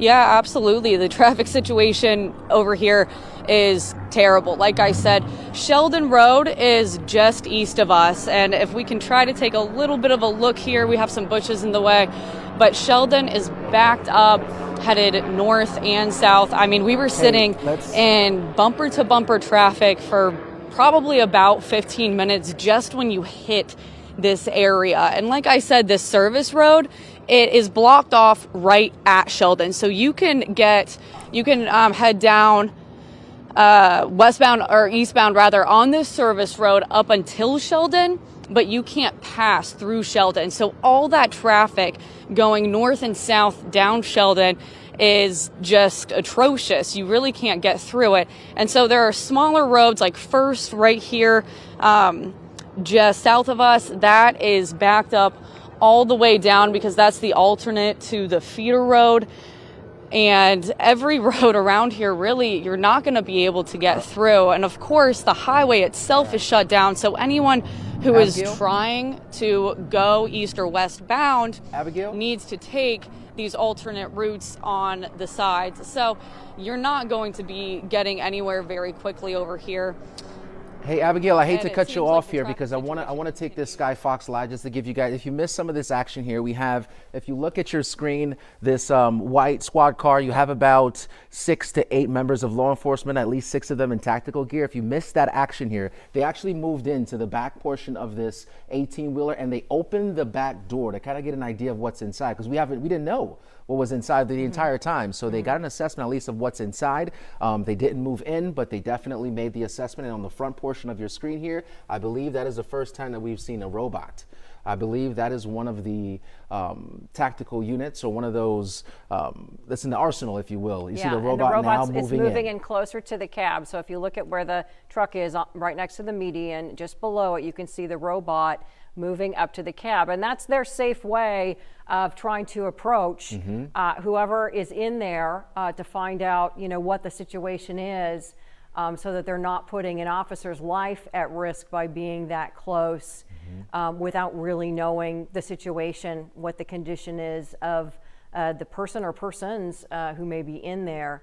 And did it look to you, Anthony, like did they take anything out of the back of the truck? It was difficult. I was trying to figure out if that was a shadow I may have been seeing or something, but I don't want to make an assessment of it just yet, but as we zoom into this, now you see the robot giving off members of law enforcement another set of eyes. If you're not too familiar and you're just joining our coverage, we had 3 plumes of green smoke that, by all accounts, we assumed that it was officers shooting into the cab with some form of a gas to encourage the driver to come out. That did not happen. You also see a drone. Heather, this is the first time we've seen a drone. So we have the drone on scene there as well, giving officers an idea of what's happening in the front, and we also have on the ground here this robot as well.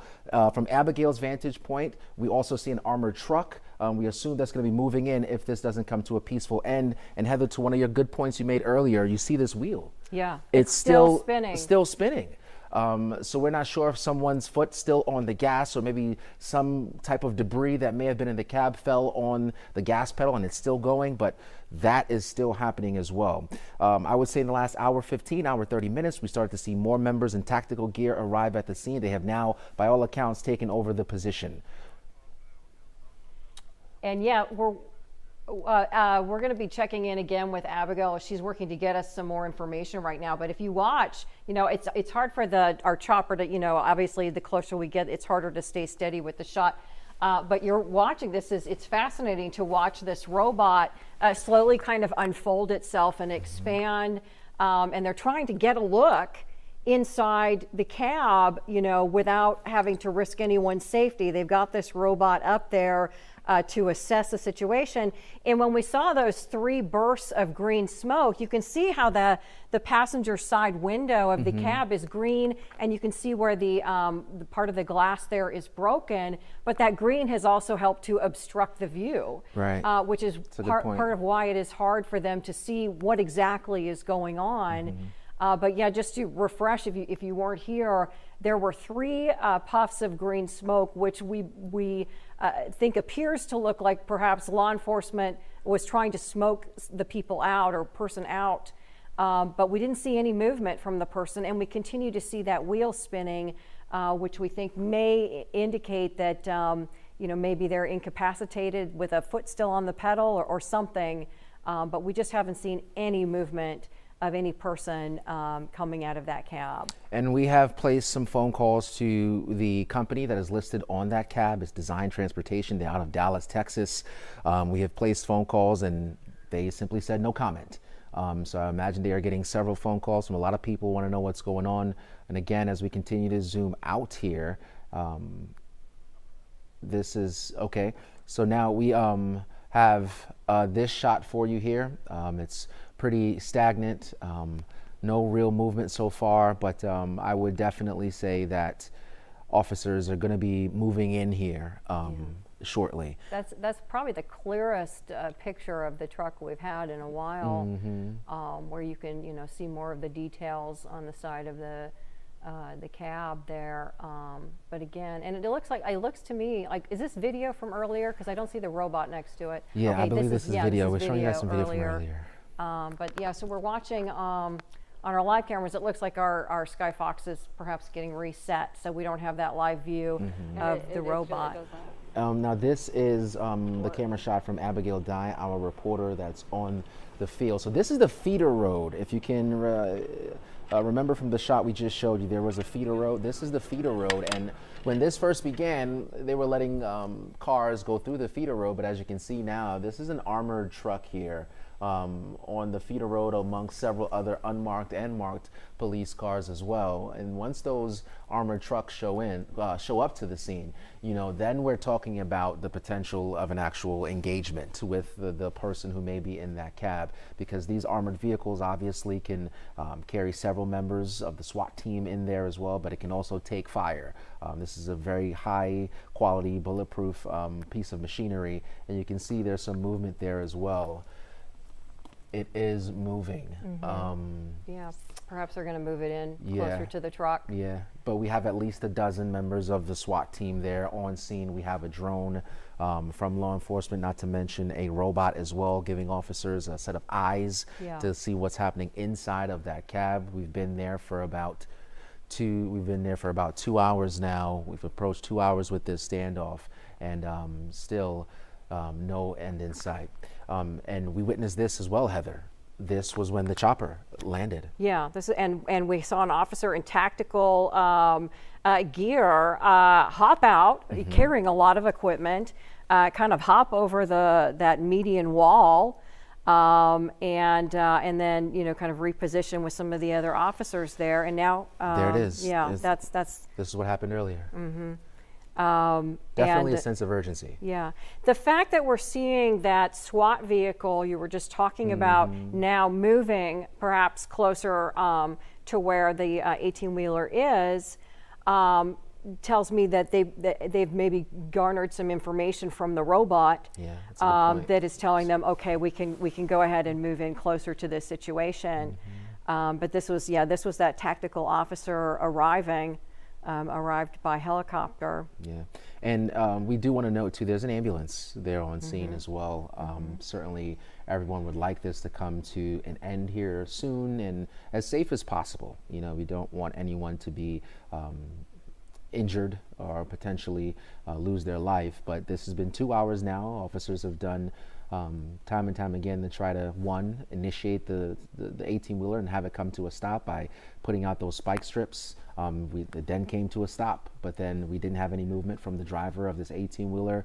We believe officers may have shot into the cab with this green smoke, which is why you see the remnants of that from the passenger side of this 18-wheeler. We had some shots from Skyfox as well from the driver's side, and we really couldn't make out what was. You couldn't really see. What was going on inside of there because of that green smoke. So we didn't want to, give you guys any wrong information or mischaracterize what we can see and assess from what Skyfox was giving us. So we want to hold back on what's potentially happening inside of that truck. But again, even with the smoke, no one came out. Yeah, and I do think it's noteworthy that they did not evacuate the area. Because we have seen workers from those businesses right there next to the feeder road. We've seen them kind of out on their cell phones and watching and observing and moving around in their parking lot areas. And this again is the video of when they had the green smoke coming out of the cab. There are 3 bursts of this if you're watching this. But they did not evacuate those workers, those employees. Right. And that tells us a little bit about the nature of what's going on. If they were, there was a heightened concern about public safety, of course they would have said everybody out in that immediate area. And we didn't see that. So they're still being very tight-lipped. Yeah. We're more than 2 hours into this. Okay, there's our robot video approaching. We're more than 2 hours into this, and we're getting still very little information about who may be on this truck, what may be on this truck, why it was being pulled over for a traffic stop, and what led to this chase that has now ended here on I-10 with a complete shutdown for 2 hours of traffic in both directions. Yeah. And our reporting really has been through Sky Fox, because that is our best ability to get some reporting to you guys, because this is what we have seen. So if you're just now joining us and you may have missed this little nugget of information here, that is a robot. A robot was used as well to try to approach the front portion of the cab, give officers a better view, a vantage point of what's happening there. Not to mention there was also a drone flying eye to eye, level with the windshield of this 18-wheeler as well. So one thing is very clear. Officers are trying to get an idea of what's happening in the front portion of the cab, but we also were live here witnessing the moment at least 6 members of the SWAT team approach the back portion of this 18-wheeler. They actually opened the back of this cab to get an idea of what's inside. They didn't go inside the cab. No one came out of the cab. I think they were comfortable with the information they were able to gather, because it was a very touch and go moment. They approached the back portion, opened the door, assessed what was inside, and left. And that took all of a minute. So that was another sign for us that this is approaching, again, officers are taking another approach to try to get this thing under control. When we first started, we didn't have any members of law enforcement in this tactical gear, Heather, and that has changed drastically over the last 2 hours and 17 minutes. So we know that this is an effort by law enforcement to try to bring this thing to an end, as the folks on I-10 right now. All these people that are, maybe returning from their travels over the holiday. We have, thankfully seen lighter traffic this week because it is a holiday week, a lot of people out of town.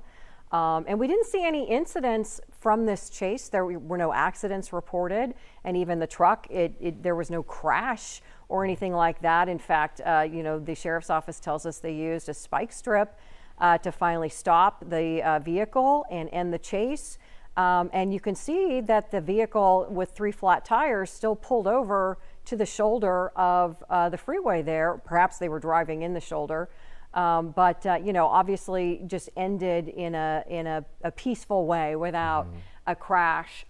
So thankfully it was handled, and the chase didn't last all that long. I want to say it was maybe 20 or 30 minutes tops. And that's in stark contrast to the 18-wheeler chase we witnessed a couple of weeks ago, where the driver, if you guys may remember, the driver in an 18-wheeler went through Montgomery County, Harris County, Fort Bend counties, all through these counties, leading police on this chase.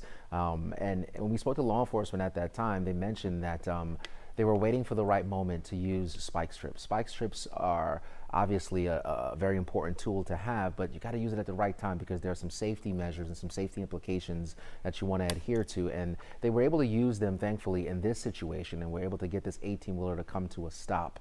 So that has been a good sign, but we haven't seen any movement from the driver of this 18-wheeler since then. We looked at the decals. We're doing our due diligence behind the scenes. So we looked at the decals that are on this 18-wheeler.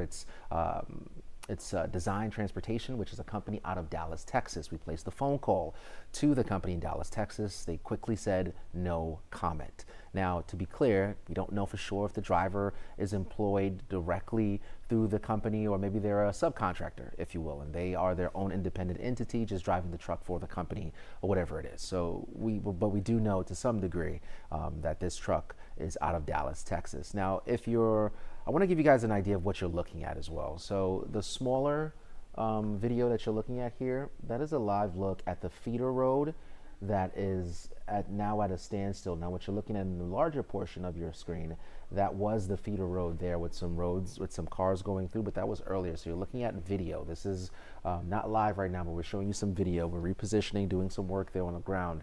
So we'll get back to a live picture in a second. But so this, again, is the 18-wheeler on I-10, but the smaller box on your screen is the feeder road, giving us another live view.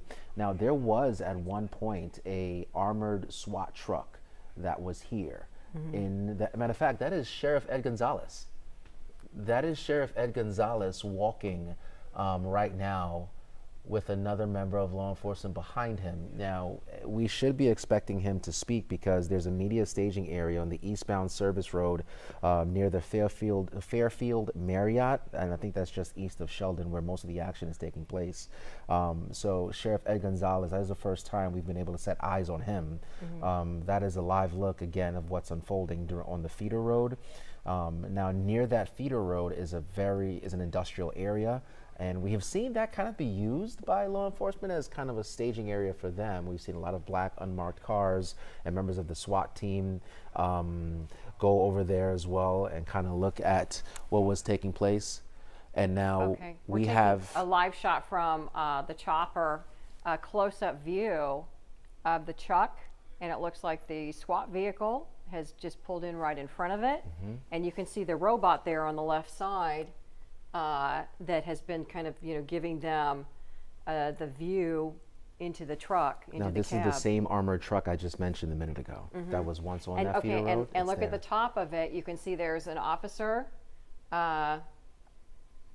taking position, looking through the scope. You see more officers, members of the SWAT team in the back portion of that truck as well. They are certainly looking to bring this thing to an end here at any moment. If you're just now joining us, this is a live look at I-10 right now. I want to let you guys know, as we continue to see this unfold, we will make a decision, an editorial decision, to pull away from this scene if things get to the point where we no longer feel like it's the best, it's in the best service of our viewers to digest some of that information. So first and foremost, I want to put that warning out there, but we do want to let you guys get a view of what is happening right now. And Heather, you started covering this for us in the very beginning, and if people are just not joining us, kind of bring us up to speed on how we got Sure, here. yeah. So over 2 hours ago, we started hearing in the newsroom about a chase that was underway. Harris County Sheriff's Office handling a chase. They tell us that they tried to pull this 18-wheeler over for a traffic stop. We don't know what the reason was for the traffic stop, but they tell us that the traffic stop didn't happen. It then turned into a chase, and they ended up having to use a spike strip to stop the vehicle. And you can see from that front tire there, that's just the rim that's left. There are 3 tires just completely blown that we've seen on this vehicle. And of course, we're still watching live this SWAT officer, in position here coming out the top of the SWAT vehicle. I believe he just changed his weapon. This seems to be a weapon that you see shots fired right there. Okay. And that, from my estimation, I believe that is We're setting up a gas of some sort, but there was a shot fired inside of that 18-wheeler. You see the hole right there in the front portion of the windshield. The SWAT member now reloading, it seems, getting another position, now changing weapons again. You can also see on the passenger side of this 18-wheeler, matter of fact, we just got word Sheriff Ed Gonzalez is holding a press conference. We want to get to him. We have that up, guys. Let's listen in. All right, so let's get back to. If we can maybe show the live get a double box of some sort. While we listen to the sheriff, that way we can be bringing you the very latest visual on what's happening right at the scene of the truck, and then we can let's be do that. That's listening good. into the sheriff. There we go. So hopefully, as soon as the sheriff starts speaking, we'll be getting the very latest information about what has happened here. From our cameras, it looks like he's just getting ready to start speaking to the media. Harris County Sheriff, joined here by several teammates with the Harris County Sheriff's Office out here in our District 3 patrol area, East Harris County. This afternoon at approximately 12:51 p.m., just shy of 1 p.m., some of our patrol units, or a patrol unit, spotted what appeared to be a stalled 18-wheeler on the main lanes outbound of the East Freeway near Freeport. It drew his attention. Many times we just refer to it as a possible traffic hazard where there's either a vehicle or something stalled in the middle of the roadway. So he turned on his lights to investigate what was happening. At that point, the driver appeared to be a lone driver, but we don't know if there's anyone else in the vehicle, possibly a Hispanic or white male driver. We're not exactly sure, but that's the preliminary information we have. But the driver did not stop. The driver began traveling forward at a slow rate of speed. So the unit continued behind just to assess what was going on. At that point, there's a range of things that he was considering. It could be anything from medical emergency, so a potential public safety risk as well. So just trying to assess what was going on. As the vehicle continued outbound, the vehicle started some evasive maneuvers, started swerving kind of around multiple lanes. At that point, the risk factors went up at that point because now the vehicle began swerving. And again, we're talking about a large 18-wheeler with a container truck in a container trailer in the back. So at that point, just past Sheldon, that's where the vehicle finally came to a rest on the main lanes. By then, obviously the sergeant and others had determined that they were going to try to immobilize the truck. They deployed spikes, which were successful. And the vehicle continued to travel some more and eventually came to a stop. At this point, he remains barricaded, refusing to come out. We have summoned our crisis negotiation team as well as our SWAT team so we could have a range of different options to deploy out here, seeking the best possible outcome for everyone involved. But at this point, it's still an active scene. We do not know why he's refused to come out or what may be happening with him. It could be anything from being impaired to some type of a criminal issue that we're just not aware of. So we're just trying to ascertain the best strategy to, again, come to a safe resolution. Primarily to make sure our deputies are safe out here, other citizens that may be in the area, and then also the subject himself, that we could try to resolve this as peacefully as we can. But being that he's refusing to come out and not knowing his state of mind, we're concerned, of course, that he's an 18-wheeler. It's a powerful truck, obviously, and anything could happen. He is revving up the engine and has been doing that for a while, so we don't know what's on his mind.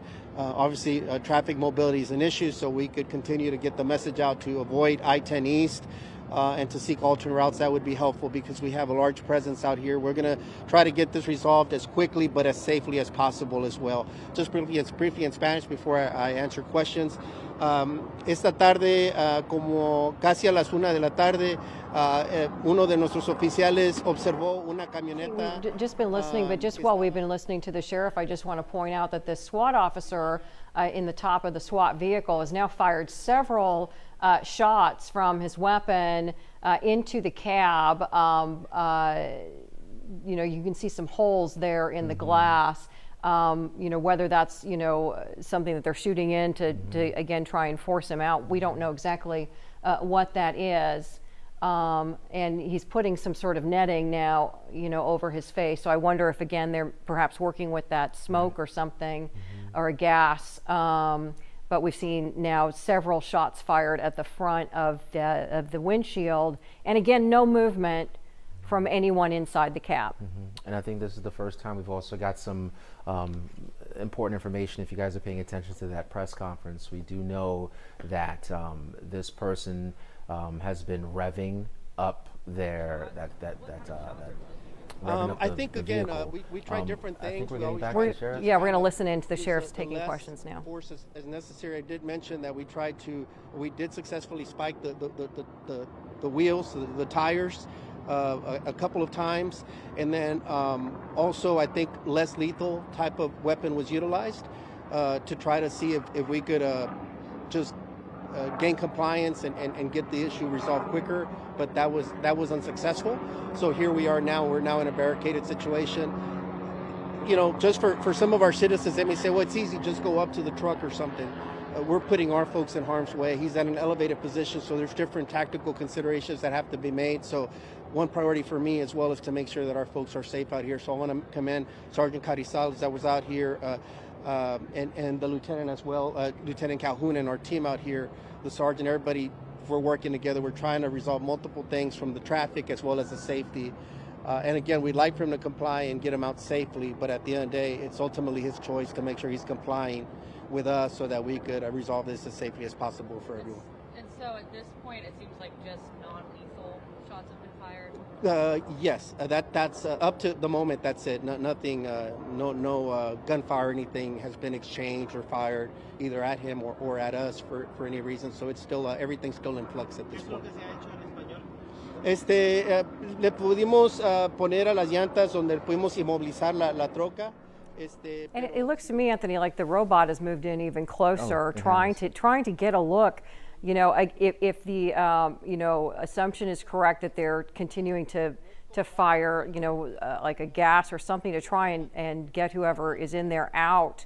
But now, the robot, has gotten closer and closer, hopefully able to get a closer look at what's happening inside that cab. We continue to see that wheel spin, which means there continues to be a pressure on the gas pedal. So we don't know whether that might mean that this person is somehow incapacitated but still, has a foot on the pedal or something has fallen on it.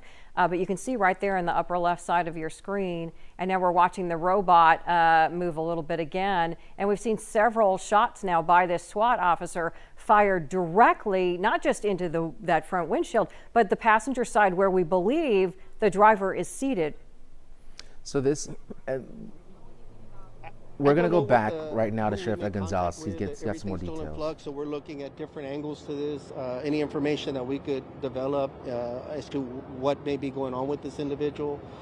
We simply want him to comply. You may have heard where we're trying to establish communications with him, trying to just get his attention, but it's still a very fluid situation because we're concerned if he takes off with that type of vehicle, he's been erratic already, that he could go and harm other people down the roadway if we don't resolve this right now. We talk about the size of that truck, right? So do you know exactly what's inside that truck? We haven't. We're trying to determine that. We're trying to see there could be people, there could be items, we don't know. So that's part of our situation that we're trying to resolve. No sabemos todavía, no nos han dicho qué está dentro del camión. All right, so we continue listening periodically in that press conference, but this is the best view for everyone there at home through Sky Fox. As you mentioned, this tire you see here has continued to be revved up, if you will. And the Sheriff Ed Gonzalez says this person has been erratic for quite some time, so they want to make sure they can resolve this peacefully as possible. At this point, we don't know if this person is impaired or there's some criminal issue at hand here, which forced him to try to evade police. Now, this is also the first time we've been able to at least identify the gender of this individual who's driving this semi, because we had no clue what was going on before. You also see members of law enforcement. There's quite the row of emergency vehicles. There's also an ambulance on scene there. Three fire trucks. 3 fire trucks. There's members of the K9 unit there, several SWAT team members. You've seen the robot there, but you also see another robot here on the side, and another armored tactical vehicle that's on standby as well. Now, this is the feeder road at the bottom of your screen you're looking at there. Now, that feeder road has really become somewhat of a staging area because Sheriff Ed Gonzalez is on that feeder road delivering information to the media there, but that's also where we once saw this armored vehicle. It was stationed there, and now it has made its way directly in front of this 18-wheeler, and we have seen at least 2 shots be fired into the front windshield of this 18-wheeler. But again, Sheriff Ed Gonzalez saying they are still taking non-lethal measures. So it wasn't a bullet, but some form of some foreign object shot into the front portion. I don't want to mischaracterize what was shot in there, but they are definitely moving forward. Yeah, and so if the driver is still, in the driver's seat, like I said, potentially with, a foot on the pedal, causing that wheel back there to continue to spin that we've been watching. It's been spinning for well over an hour now. Yeah. But the shots that this SWAT officer has been firing have been, into the passenger side, I'm sure in an effort to avoid injuring anybody. And you can see that green on the window, that was from earlier. There were 3 puffs of green smoke that came out of the vehicle. We believe that was an effort by law enforcement to perhaps, put a gas or smoke in there to smoke the person out, but we haven't got confirmation of that, what exactly caused that green. But you can see how it broke the window, And again, we never saw any movement. We never saw any activity. So whoever was in there endured that smoke 3 times. And that's the thing too, with cabs like these, sometimes there could be a second person in there. And Sheriff Gonzalez even saying that, you know, it's still possible someone else may be in there. We don't know, but he did say at least one person tried to evade police. We continue to see the drone there. The drone is no longer on the passenger side of this 18-wheeler. It's somewhat retracted at this point, but I mean, the most intense portion of this viewpoint right now is certainly that SWAT team member at the top of this armored vehicle. Inside of that armored vehicle, we have several other members of the SWAT team there as well. So they are looking to bring this thing to an end as peacefully as possible, but this has been everything but, as this began as an officer simply trying to do the, okay, here we go. Wow. Okay, this is another piece of machinery being used. We've seen this used on houses and front doors before, as we've covered this. SWAT team now moving in, throwing in another foreign object, potentially a gas of some sort to try to get this person to come out of this semi. And we're waiting to see. Okay, we're seeing smoke coming out of the window now. Coming out. So another effort to smoke the person out. You know, they're really taking every step they can to keep everybody safe. And hoping that, you know, they could smoke whoever is in there out, but we're not seeing any movement at all. Here we go at 3:36, about 2.5 hours from the beginning of this incident that took place. We now have, this is the most movement we have seen in the advancement of law enforcement to try to get this driver to come out. 2.5 hours later, this is the scene. This person is completely surrounded. We have officers on the other side of I-10, behind the truck. We have that officer again on top of the armored vehicle with his weapon drawn. Several other members of the SWAT team inside of that armored vehicle as well. We have the robot on the ground, and you just saw that much larger piece of machinery really put a hole inside of the front portion of this cab, and we see the smoke coming out at this hour. And we continue to see that wheel spin that we've been seeing spin for more than an hour since this vehicle has been stopped.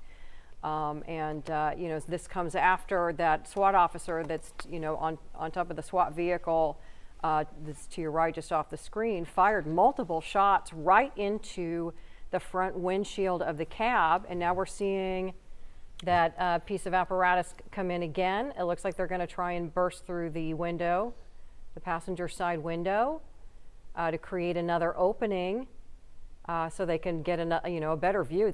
It's been hard for them to see into the cab because the green smoke, you know, really turned that window green.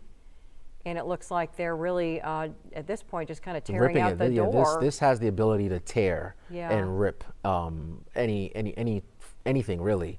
I've seen it used on homes. I've seen it used on cars. That seems to be like a blanket. Okay. Maybe a blanket of some sort, but there is not many places, not much place for this person to go. This guy has got to make a decision here. Yeah, the smoke wasn't enough. Yeah, pouring that out. And hopefully once the smoke clears, we'll be able to see a little bit about what's going on in there. And again, you see the SWAT team member, weapon drawn. And the sheriff is speaking. Let's see if we can listen into the sheriff.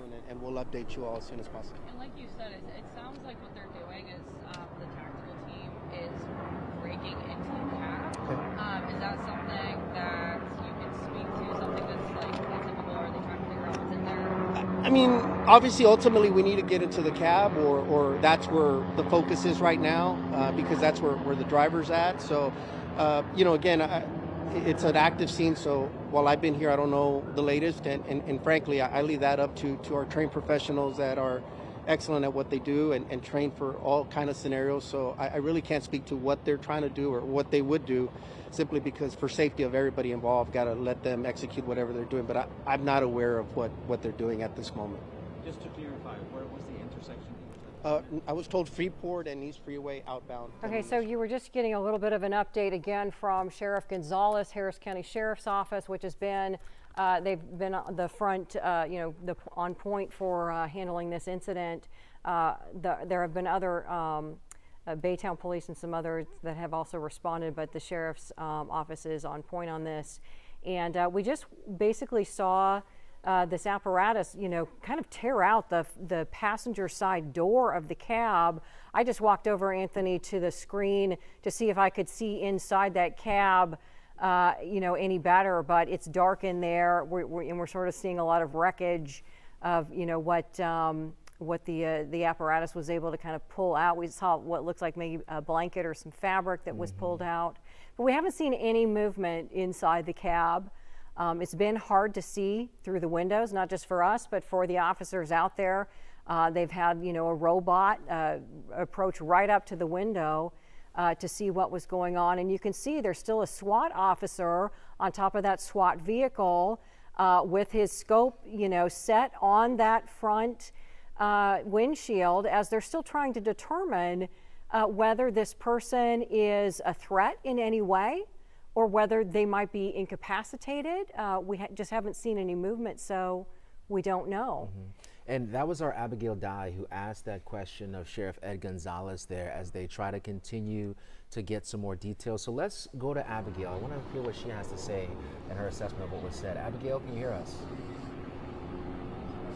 Yes, I can. Well, Gonzalez just got off of this press conference that he gave us, and he gave us a lot of information about how this all started. It really wasn't this huge climactic situation. Obviously, we're experiencing the climax right now. This whole chase just started about 5 miles from where we are near Freeport Street, and it moved westbound to where we are now.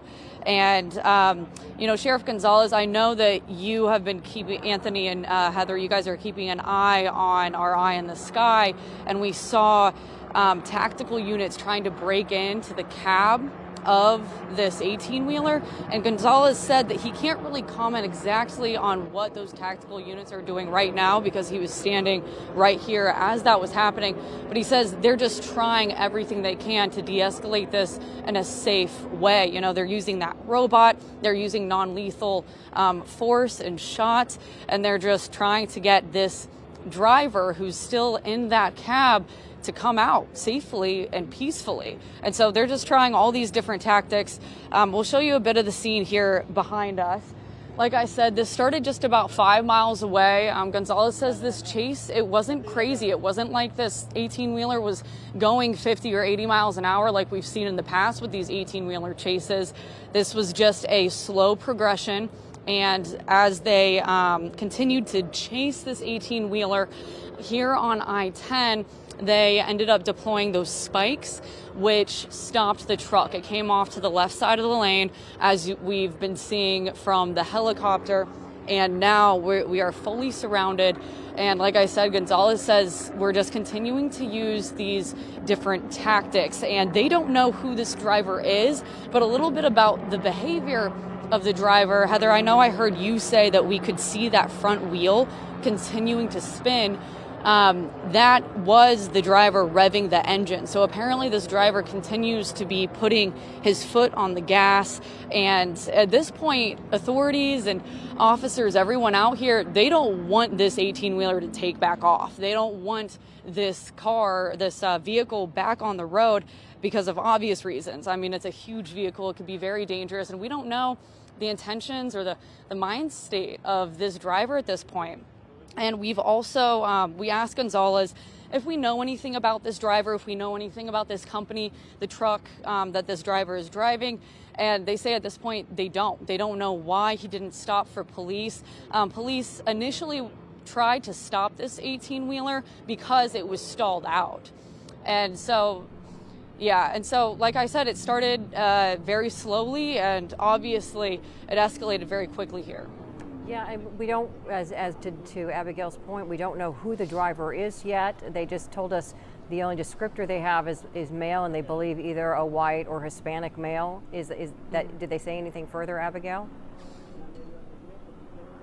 No, nothing further about the description, no age, nothing like that. But like you said, Heather, white or Hispanic male. We're not exactly sure, like I said, why this person, why he decided to run from police, why he decided to run from authorities.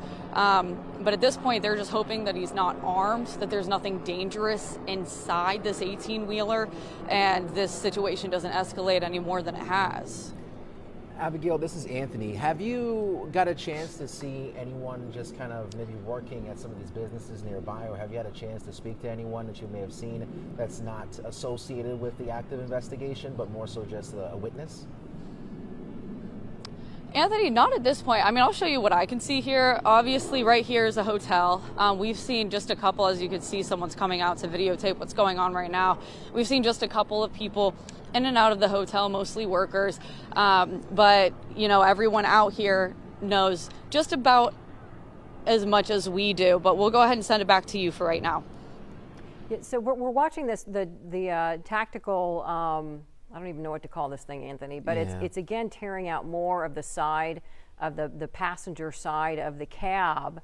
But we still haven't been able to get a good look. It's dark inside to see, you know, a look at this driver or what seems to be happening beyond the passenger side of the cab. But they continue to tear out more of this, you know, basically the metal and some of the things that were in the passenger side. You can see some of the debris there on the ground, the blue, some sort of fabric or blanket or something. So they just keep kind of widening this opening in an effort. And you can see the robot, it's still got its, you know, eye, if you will, poised, looking into the cab, giving the officers a look at what's going on inside. And because it's dark, we can't see from our perspective what may be happening, if anything at all. Yeah, and this has really escalated up until this point. By all accounts, officers have tried multiple ways to get this guy out of this cab, and this is the point we're at now. So to give you guys a quick recap, if you can imagine this for a second, this is the passenger side of the cab. Before, we believe that there were multiple shots shot into this cab, and there was a green smoke that came out of it. If you look at the top of the cab, you can see little remnants of that green smoke. When that happened, no movement from the driver. That man decided not to come out. From there, we then had multiple units from the SWAT team show up on scene. We also captured the moment a chopper landed on I-10. We saw a member of SWAT hop out with a sense of urgency, rush to the scene, and then we started to see more black unmarked cars show up to the scene as well. And then we had at least a dozen members of the SWAT team there. Then we started to see these armored trucks show up as well. That is the armored truck here directly in front of that semi, where you have one of the SWAT team members. You see him right here, weapon drawn. We have seen him fire multiple shots into the cab, not bullets. I want to be clear. They are still using non-lethal force here, but he has fired his weapon at least twice into the front portion of the windshield of this 18-wheeler. Still, no movement from the driver. That is when we started to see this piece of machinery here at the bottom left-hand corner of your screen. They are using that apparatus to then first, what they did, if you see this American flag on the decal, they put a hole right there. That was the main point of entry first, and they tossed in some gas, a gas of some sort.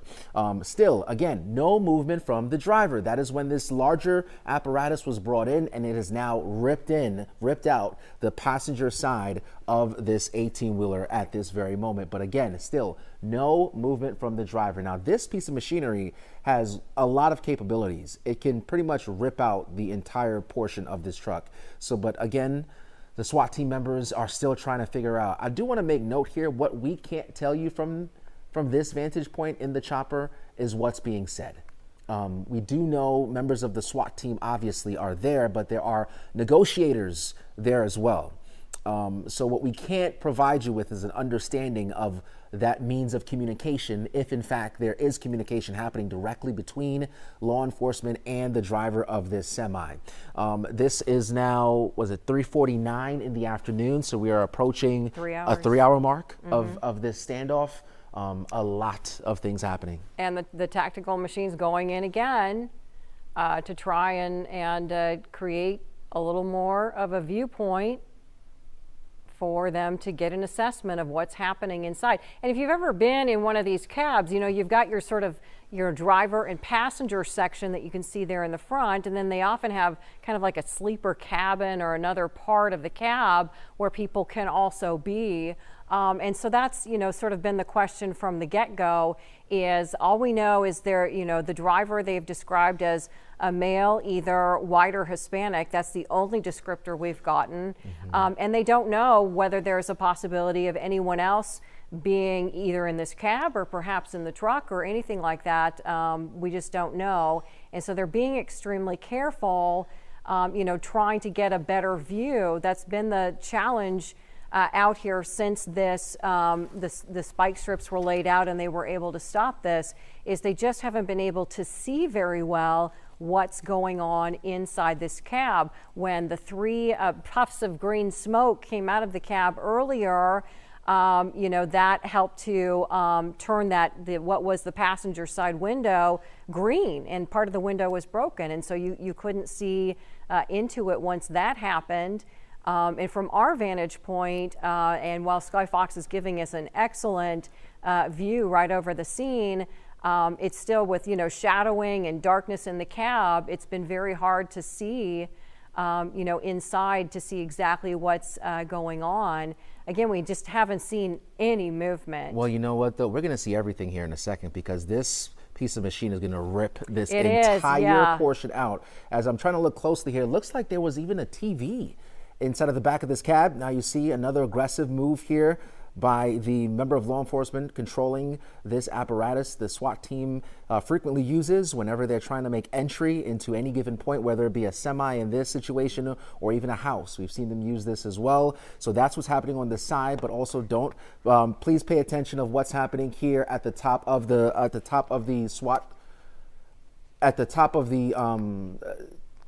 armored vehicle right here. So we're paying attention to that as well. And if I'm correct, Anthony, this apparatus that is breaking into the truck now, they're operating that remotely. Yes, oh, okay. I believe someone might be in that. If I'm looking closely here, so perhaps it's an armored. I believe it's armored for sure. Okay. And if you're familiar with these cabs, a lot of times in the back portion here, you have beds. So this is what we see being ripped out here, a bed. I saw a television earlier as well. So this guy doesn't have far to go. Like this, there's not many places you can go inside of this cab. So we're going to see this thing come to an end here relatively soon.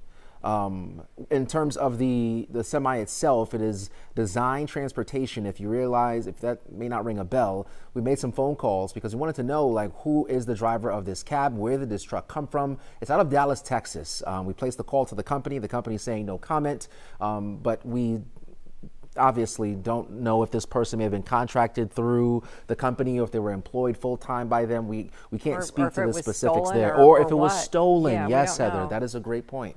We don't know if it was stolen.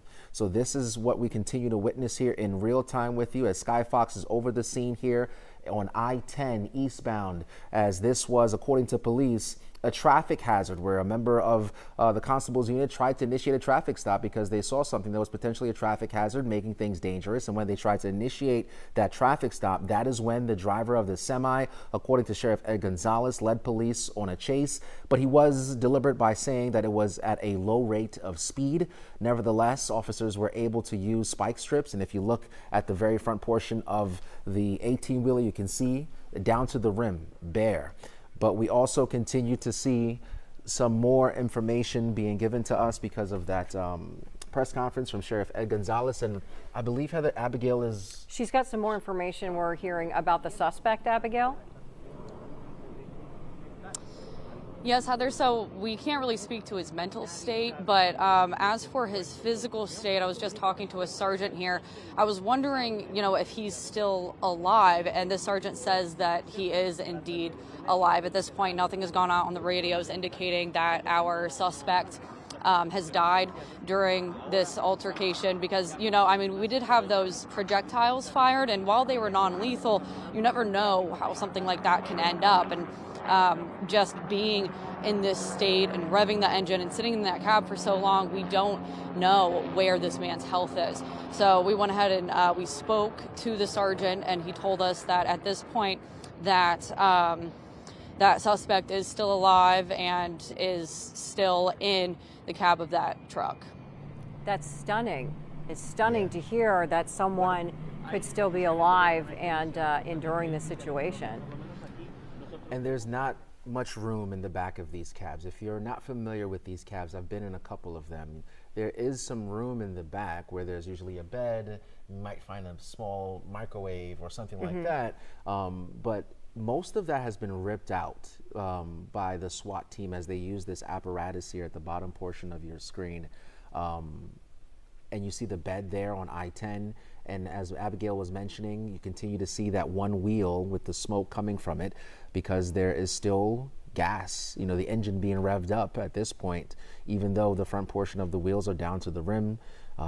We have seen this SWAT team member fire multiple shots. Again, they're still using non-lethal force as they fire into the cab of this semi, and still no movement from the guy inside. And, you know, I'm sure they're wrestling with a difficult question, and that is that if this is someone who is still alive and obviously needs medical attention, then, you know, that needs to be dealt with. But at the same time, they can't risk, you know, the safety. Okay, now we're seeing more SWAT officers approaching with guns drawn, and the canine officer. Fire.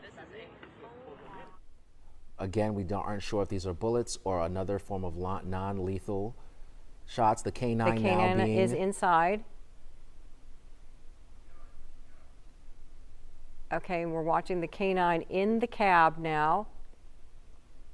The driver obviously in the driver's side.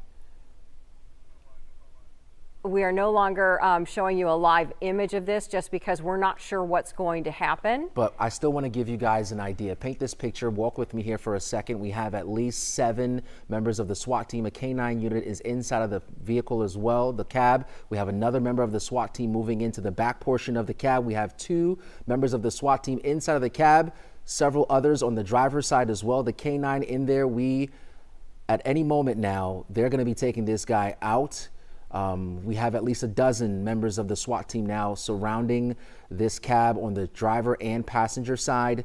The canine has also made contact with that individual.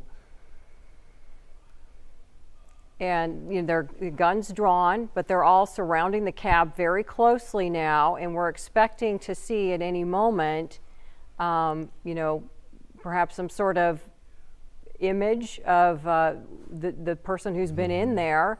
Right now, all we can see is several officers. Some are like kind of, you know, just on the very edge or outside of the cab leaning into it.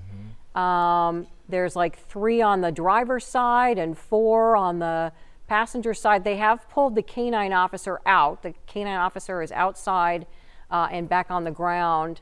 But so it's the officers now that are kind of, you know, climbing up into the cab, and we don't know whether they're dealing with someone who is still alive. That was what we were just hearing from Abigail, who spoke with the sergeant on the scene, that their assumption is this person is potentially still alive, but perhaps under some sort of medical situation.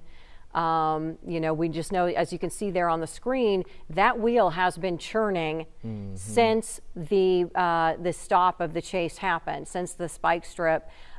So we know that something has got pressure on the gas pedal, whether it's an incapacitated driver or something else, or intentionally, we don't know. But it's been spinning consistently for more than an hour. Yeah. And you can see they're still now they are ripping. Yeah, ripping more out of the cab.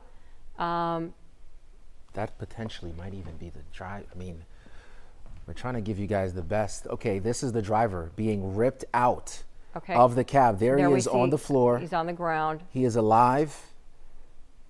You see the members of the SWAT team. They're surrounding him. They're surrounding him. He's on the ground. Imagine some handcuffs here will be, or zip ties will be put on him at any second now. But as we approach the 4 o'clock hour at 3:58, a chase that began close to 1 o'clock here this afternoon has now come to an end as members of the SWAT team have moved in and have extracted the driver of the semi that has led police on a chase. And according to Sheriff Ed Gonzalez, it was a slow It was moving at a slow rate of speed, but nevertheless, they had to make an assessment of what was taking place here, because this, an 18-wheeler, obviously is a very dangerous piece of machinery on the highway. And I-10, if you live in Houston, if you're familiar with that area, it's a very, very high traffic area. So they made the assessment to throw down the spike strips, stop this cab from moving, and we are now at 4 o'clock pretty much, and 3 hours later, this has now come to an end.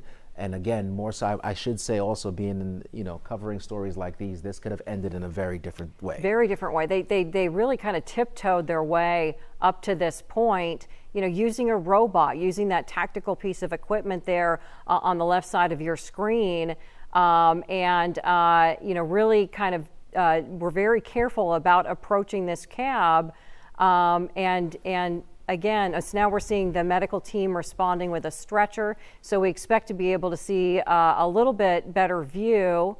There's a suspect, and He's walking. Walking. I'm stunned. Face bloodied. Yeah. But walking. And again, when the Sheriff Ed Gonzalez made some statements in regards to his condition, they said he was driving erratically. Yes, you and that can't was, have an 18-wheeler on the roads driving erratically, and that's what forced them to make initiate the spike strips. But, and why they've had to deal with this so delicately. Yes. The sheriff said because of that erratic driving, they just never knew who they were dealing with or what situation they were dealing with. And so, this man has endured, the green smoke, the firing of non-lethal shots into the cab, the tactical equipment ripping out, shaking that cab, back and forth, ripping out. Can you imagine being inside that cab with that kind of violence happening around you, and that man is walking. And there's a sheriff right there, Sheriff Ed Gonzalez, at the bottom of your screen. I just saw him take a picture. I assume he's going to put out a tweet here in a second to let the public know that this has now come to an end.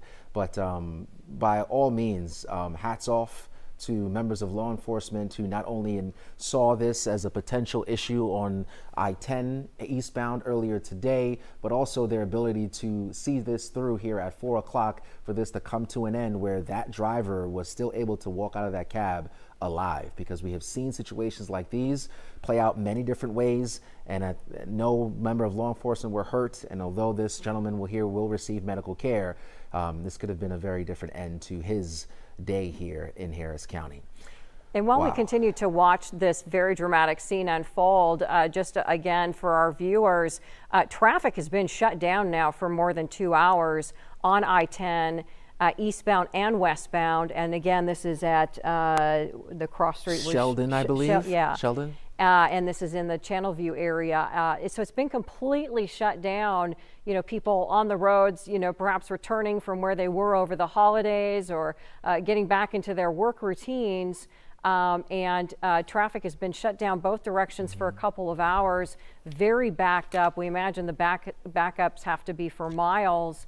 And even, some traffic on feeder roads has kind of been slow and intermittent, because they've really been using the feeder roads right next to this as a staging area. And so they've been advising and asking any drivers to try and avoid the area if at all possible. And I imagine this is, even though we're seeing this result, it's still going to be a little while before they're able to wrap up this scene and complete their investigation. Yeah, and to think this all started at around 12:51 here this afternoon. According to police, an officer on duty tried to initiate a traffic stop because they witnessed the driver of this 18-wheeler driving erratically on the road, and it became a traffic hazard. So they tried to initiate that traffic stop, but that's when the driver of this 18-wheeler led them on a chase. The sheriff saying that it was at a slow rate of speed, but nevertheless, this is a 18-wheeler, a very large piece of machinery. So they threw down some spike strips. This chase coming to an end in I-10 eastbound near Sheldon. And that is when at around 2 o'clock, 2:30, we started to see officers take strategic positions as they tried to not only assess the scene, but figure out the best way for this to come to an end. After about an hour after that, around 2:30, 3 o'clock, we started to see members of the SWAT team arrive there, make their own assessments, take over the strategy. It seems, as far as I can tell, they kind of led the movement forward. And then that's where we are now. We now have the driver of this 18-wheeler inside of the semi here. Police say they aren't sure if he was simply impaired here today or if there was some criminal background that we are unaware of that encouraged him or made him think at least that it was a smart idea to try to get away from police in this 18-wheeler. Yeah, or if there was a medical situation that may have led to all of this, we don't know. Yeah. Again, you know, we've called the name of the trucking company that's listed on the side of the truck, but they said no comment. And the sheriff's office said that they had reached out to them as well, as they're trying to figure out, you know, what has led up to all of this. But we want to, we're going to be showing you very shortly kind of a recap, if you're just joining us, of some of the video of the drama unfolding out here. But you can see right now, so there's a live picture of the, on the right side of your screen, that's a live picture of the ambulance that the driver is now in. But this was video from earlier. This was, see the green smoke coming out of the cab? We don't know whether that initiated from inside the cab. We're kind of believing that it was probably officers firing, you know, a gas or a smoke to try and smoke the person out. But there were 3 of these plumes of green smoke, and then that's what turned that passenger side windshield green. You can see some of it was broken. There's another plume of that smoke. So this guy was alive in there through that, which had to be a pretty intense situation. And so that was kind of, you know, one of the early stages where once they were able to get the vehicle stopped there on the shoulder after the spike strip, you know, there were 3 of those green plumes. And because of the spike strip, you can see just 2 of the tires there, but we're told there's a 3rd tire that are just completely flat. I mean, the front tire under the cab is just the rim, like there's no tread even left on that. And the first tire under the cargo part of the truck is pretty flat, but it's been spinning continuously since all of this began. So there has been something, whether it was the driver or something, has been continued to have pressure on the gas pedal to continue to make that spin. And, you know, at first we thought, well, you know, is the guy still trying to get out of there? We don't know. Or whether he was maybe incapacitated and something was putting pressure to continue that spinning, but it's been going on throughout. Yeah, and this is the moment where we saw that chopper land on I-10 live. You're going to see here in a second a member of the SWAT team hop out of this chopper here, and this was really when we started to see things escalate a bit here. You can see he is moving with a sense of urgency. He's going to hop over the median here on I-10 eastbound in a second. And then we started to see members of the SWAT team and the negotiator team start to lead some of how they were moving forward with this. Then we started to see the robot. You see the robot right there, not to mention a drone. You see we have labeled it clearly so you can see. And that was the first time we got an indicator where clearly members of law enforcement have an understanding of what's happening in the front portion of this cab, whether the driver was in the passenger side or even in the driver's side. We had an understanding that with that drone, they got a better idea of what was taking place. And that's when we started to hear from Abigail, from an officer, from a sergeant out there, that they believed he was still alive. Yeah. And it had to have come from some of those images from the drone and the robot indicating they still had a live driver inside this cab. Despite having already, you know, gone through the green smoke situation. And then, of course, this tactical equipment going in and just continued to punch holes in, you know, sort of this back part of the cab. They threw in another smoke bomb there to try and smoke him out. But there just were no signs of movement of anyone inside. And as we were describing earlier, if you've ever been in a cab like this, the front portion is, you know, your driver passenger seat, and then when there's a back portion, it's often kind of like a camper or a sleeper. So there's, you know, maybe a bed or a seating area. You know, I think you saw a television get ripped out of there. But so often, you know, drivers will be able to stay in that kind of sleeper section, you know, when they're, you know, driving and transporting cargo across the country. And so that's why they really never knew how many people could be in there, who exactly they were dealing with. And so that's why it's been this, you know, one step after another process to tear out the windows and the doors, as you're seeing that tactical equipment right now, to give them that gradual look and at the same time not injure him. We believe he was sitting in the driver's side throughout all of this, is what it appears. And then there he is, as they were able to finally pull him out. And to our, being absolutely stunned by this, in a moment you'll see that he's walking.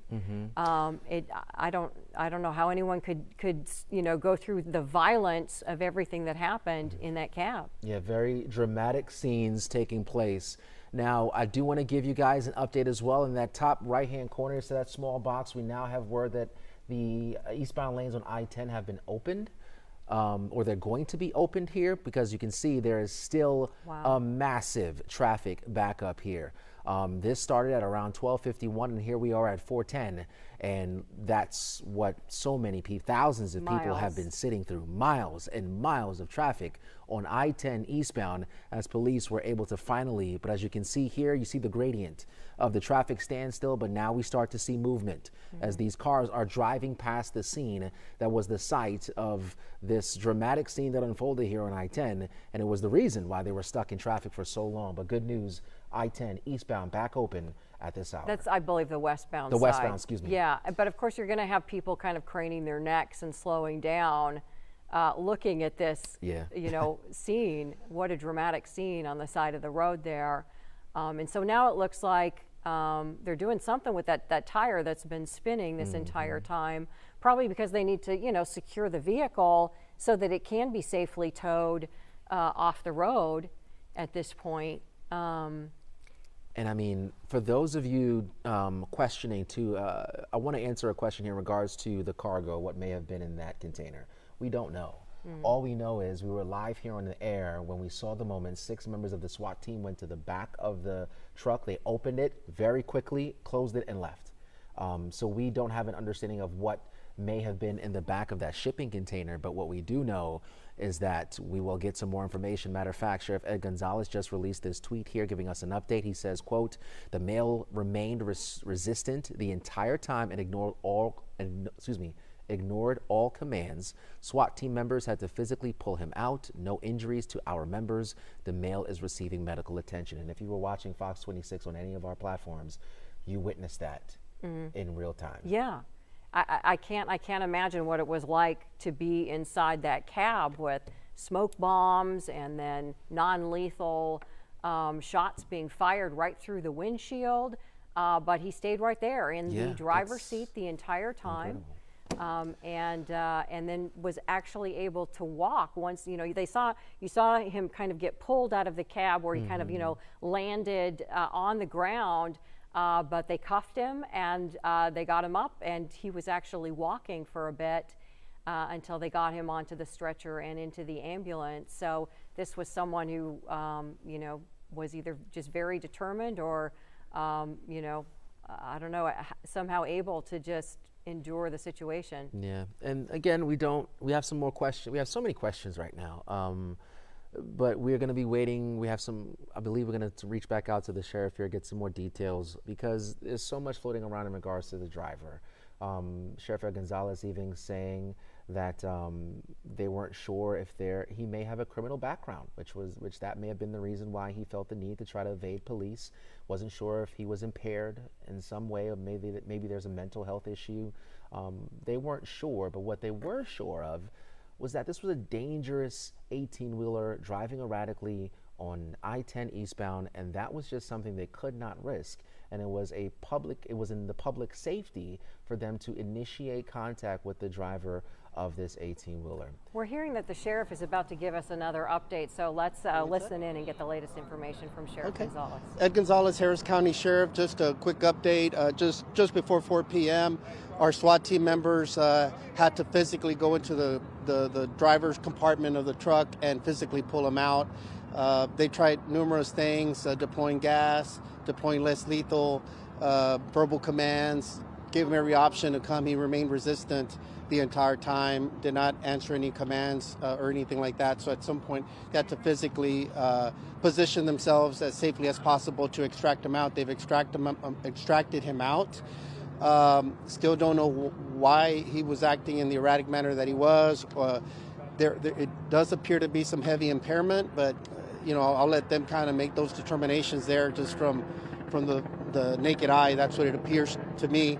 The back of the container truck is empty. They're going to pull the truck off right now so they could inspect it a little bit further, but there's nothing inside the container itself, and that's the information that we have right now. Lo tuvimos que sacar físicamente porque el tipo no quiso obedecer ninguna orden. Todas las estrategias que intentamos no tuvieron efecto, entonces lo tuvimos que sacar. Checamos la camioneta, la traila no había. From Sheriff Gonzalez talking about that they don't know for sure, but he says that it appears that there is perhaps some impairment on the part of this driver. But again, they had all the concerns with there being erratic driving when the chase began, and with such a large and powerful vehicle, that is what sort of set off all of these events. That erratic driving, they weren't sure who they were dealing with or what the issue was. And again, as we've been showing you, they were able to pull him out, and he was actually able to walk. And is now, so let's listen in and get a little bit more. Okay, we'll continue none to that we know of immediately. monitor. We're going to pull the trailer off to a more safe location so we can inspect it more fully and determine what we have or what we're dealing with. It did kind of look like he had blood on his face and neck when he was arrested. Was he hit by those non-legals or possibly the canine got him? I'm not sure. We did have to move a canine in there. They did have to physically remove him out. He was holding on. It appeared that he was still in a driving motion, still revving up the engine, appearing like he was driving. So, but just had to get him out physically. And so I don't know what injuries he may have sustained, if those were self-inflicted or from the less lethal that may have struck him, or from some of the physical contact that they may have had with him, or from the dog itself. Sheriff, we're live right now. One side of the highway is back open, the other side's still open. Yeah, we're working right now as we speak. The team's trying to get the truck out, so I do hear traffic finally moving, so we're happy about that. So I'm not sure which side is moving, but hopefully we could get traffic moving here shortly. Sí, estamos intentando en este momento ya de abrir las carreteras para que pueda moverse el tráfico. Obviamente nuestras disculpas por el impacto en el tráfico, pero es parte de lo que tenemos que hacer en estas circunstancias para tratar de resolverlo de una manera segura para todos. And you said there were no weapons found. Anything else suspicious or off-putting found? No weapons found in our initial search. Doesn't mean that there's not something under the seat or anything like that. Our main thing was just to get them out safely, secure them, try to make sure that we could contain the scene better.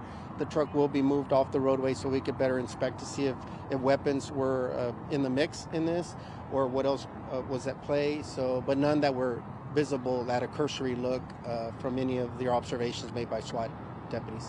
¿La identidad? No sé todavía, no me han confirmado exactamente.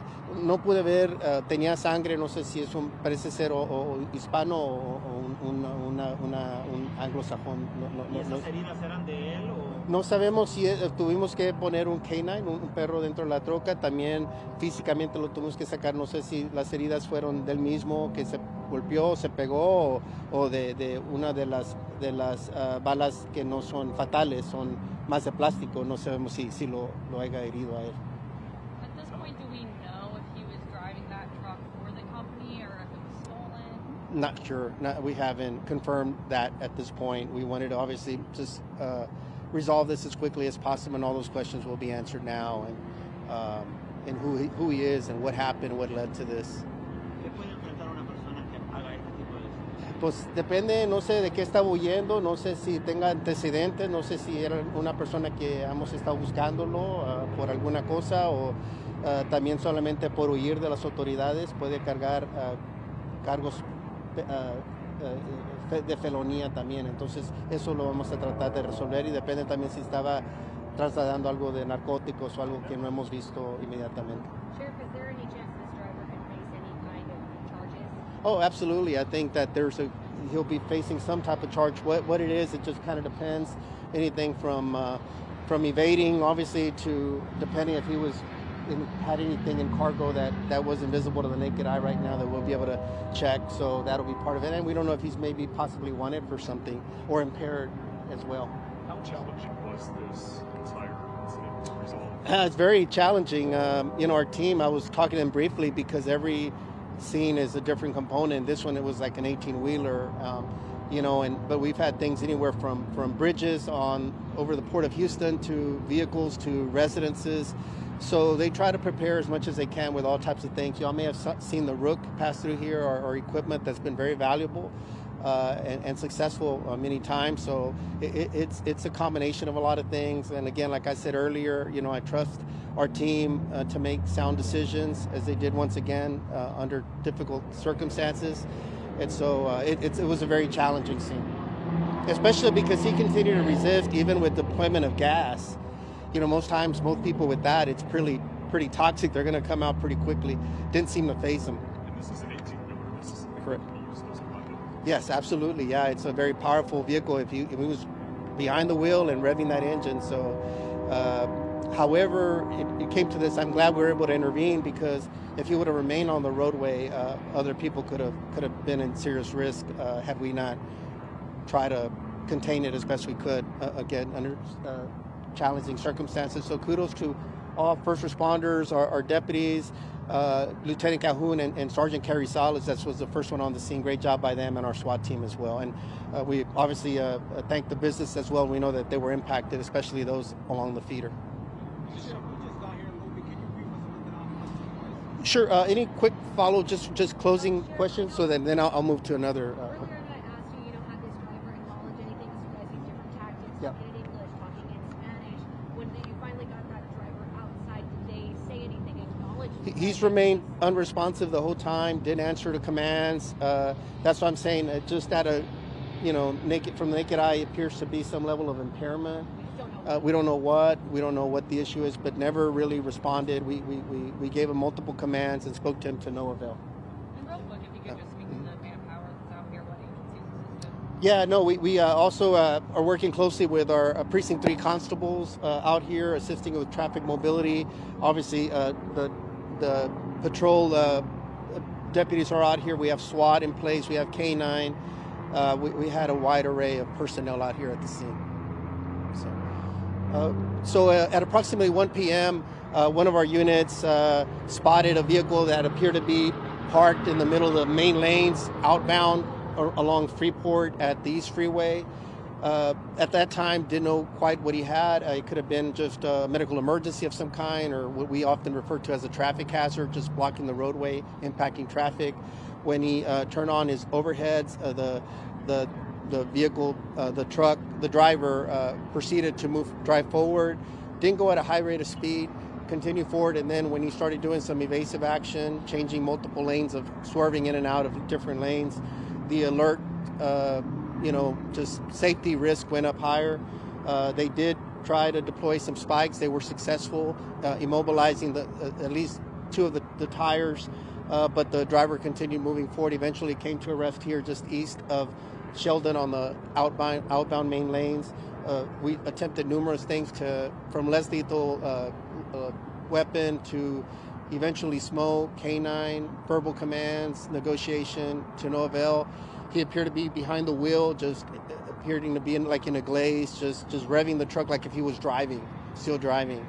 And we were concerned that he would perhaps eventually go forward and continue to wreak more havoc or put more people at risk. So we had a very challenging situation, because we could potentially have a moving situation along the roadway. So eventually we're able to be successful in gaining entry into the cab and eventually physically pulling him out. So at about 4 o'clock it was finally resolved, and that's what we have right now. Now we'll kind of determine from the aftermath what led to all this.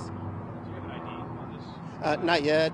It appears to be either Hispanic male or white male. We don't know if he's the actual driver of the truck or the company and all that. All that will be worked out, and obviously he'll be ID'd. So as soon as we get that information, we'll share it in terms of his name and any charges that are applicable. Any idea what? I mean, obviously there was a lot behind this. Any idea why he did this? No idea. Don't know if he may have been wanted for something, if there was some kind of criminal nexus to this.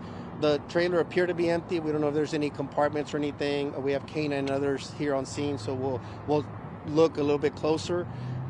Just from his unresponsiveness, the zero effect from the deployed gas and other things could have been heavily impaired. Just from the naked eye, it appeared to have a high level of impairment, which again was scary that he was driving that and was on the roadways prior to us reaching him. But we'll kind of try to piece it together as best we can. You said there was evasive maneuvers. Yeah. Yeah, he was swerving in and out of the traffic once we were behind him. He wasn't going in a straight line at some point. And so eventually, thankfully, he didn't travel too far. It was never a high rate of speed. And he was a straight shot all the way down and eventually came to a stop here, I guess, after the spikes took effect on the tires, and he finally came to a stop. Property or anything like that? No property damage that we know of other than the vehicle, the truck itself. Okay. Thank you all. Thank you. Thank you. Thank you.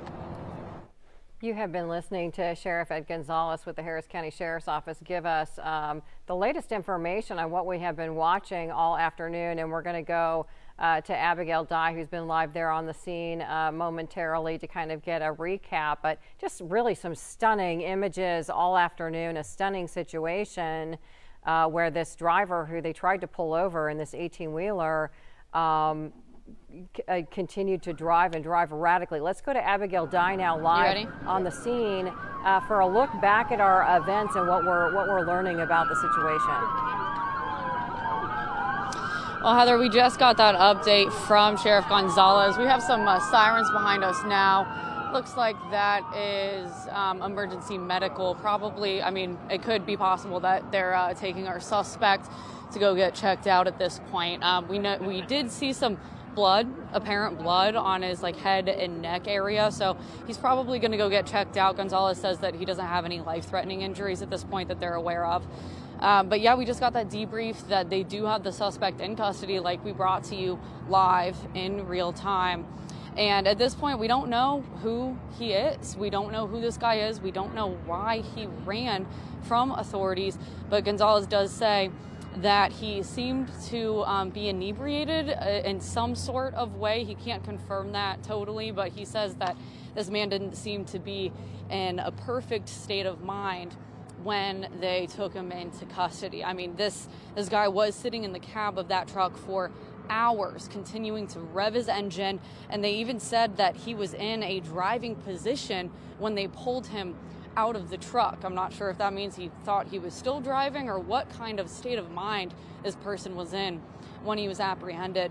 But Gonzalez says that no one other than our suspect sustained any injuries, and again, that suspect just very minor injuries. No authorities here on scene were hurt, and at this point they haven't found any weapons. They say there are no apparent weapons in the cab of that truck, which obviously that's really good news, because a scene like this, a situation like this, it could have ended very differently. So at this point, there's nothing nefarious that was apparent in the cab of that truck, but they did take that suspect into custody, luckily without any serious injuries. And again, this all started just about 5 miles away from here when the suspects, they say that the 18-wheeler was stalled out, and so authorities decided to try to make that traffic stop, and it ended up here and obviously escalating to a very, very big situation. Abigail, and it really has been stunning that, you know, this is a man who endured, and you're watching them pull the truck away now, but so he endured, you know, the spike strips and being pulled over. There was, you know, a green gas, a green smoke bombs that went off in the cab. There were non-lethal shots fired into the windshield. They started ripping out the windows and the doors, and a canine officer went in and was on him for a time. And he still remained there in the driver's seat, as they were saying, with the possibility of some sort of impairment, but still in that driving position you know, trying to move forward. Yeah, Sheriff Ed Gonzalez saying, quote, heavy impairment from his naked eye. So much more coming to you here on Fox 26. We have a link on our website with details on exactly how this unfolded. There is a lot to digest because we've been following this since around 1:30 or so. So we're going to re-rack here behind the scenes, bring you the very latest on Fox 26 News at 5. But in the meantime, please head to our website to get the details where you can see a timeline of what took place and give you guys an understanding of this situation that was just dramatic from start to finish. The good news in terms of traffic, we do know that the westbound lanes are free flowing yet again, and we just witnessed that trailer, that semi, be hauled off. So hopefully here in the next couple of minutes we can get another free flowing I-10 eastbound. Yeah, we do know that traffic has been, they basically shut off traffic on I-10 both directions for a couple of hours. And so the eastbound traffic, when we showed you earlier, it's backed up for miles. And they're still waiting to kind of clear the scene, as you can see, hoping to be able to get through. But again, go to fox26houston.com. You can see all of the dramatic video, a timeline of events, the latest information, and of course, we'll have the very latest for you here on Fox 26 News at 5 o'clock. All right, have a great evening.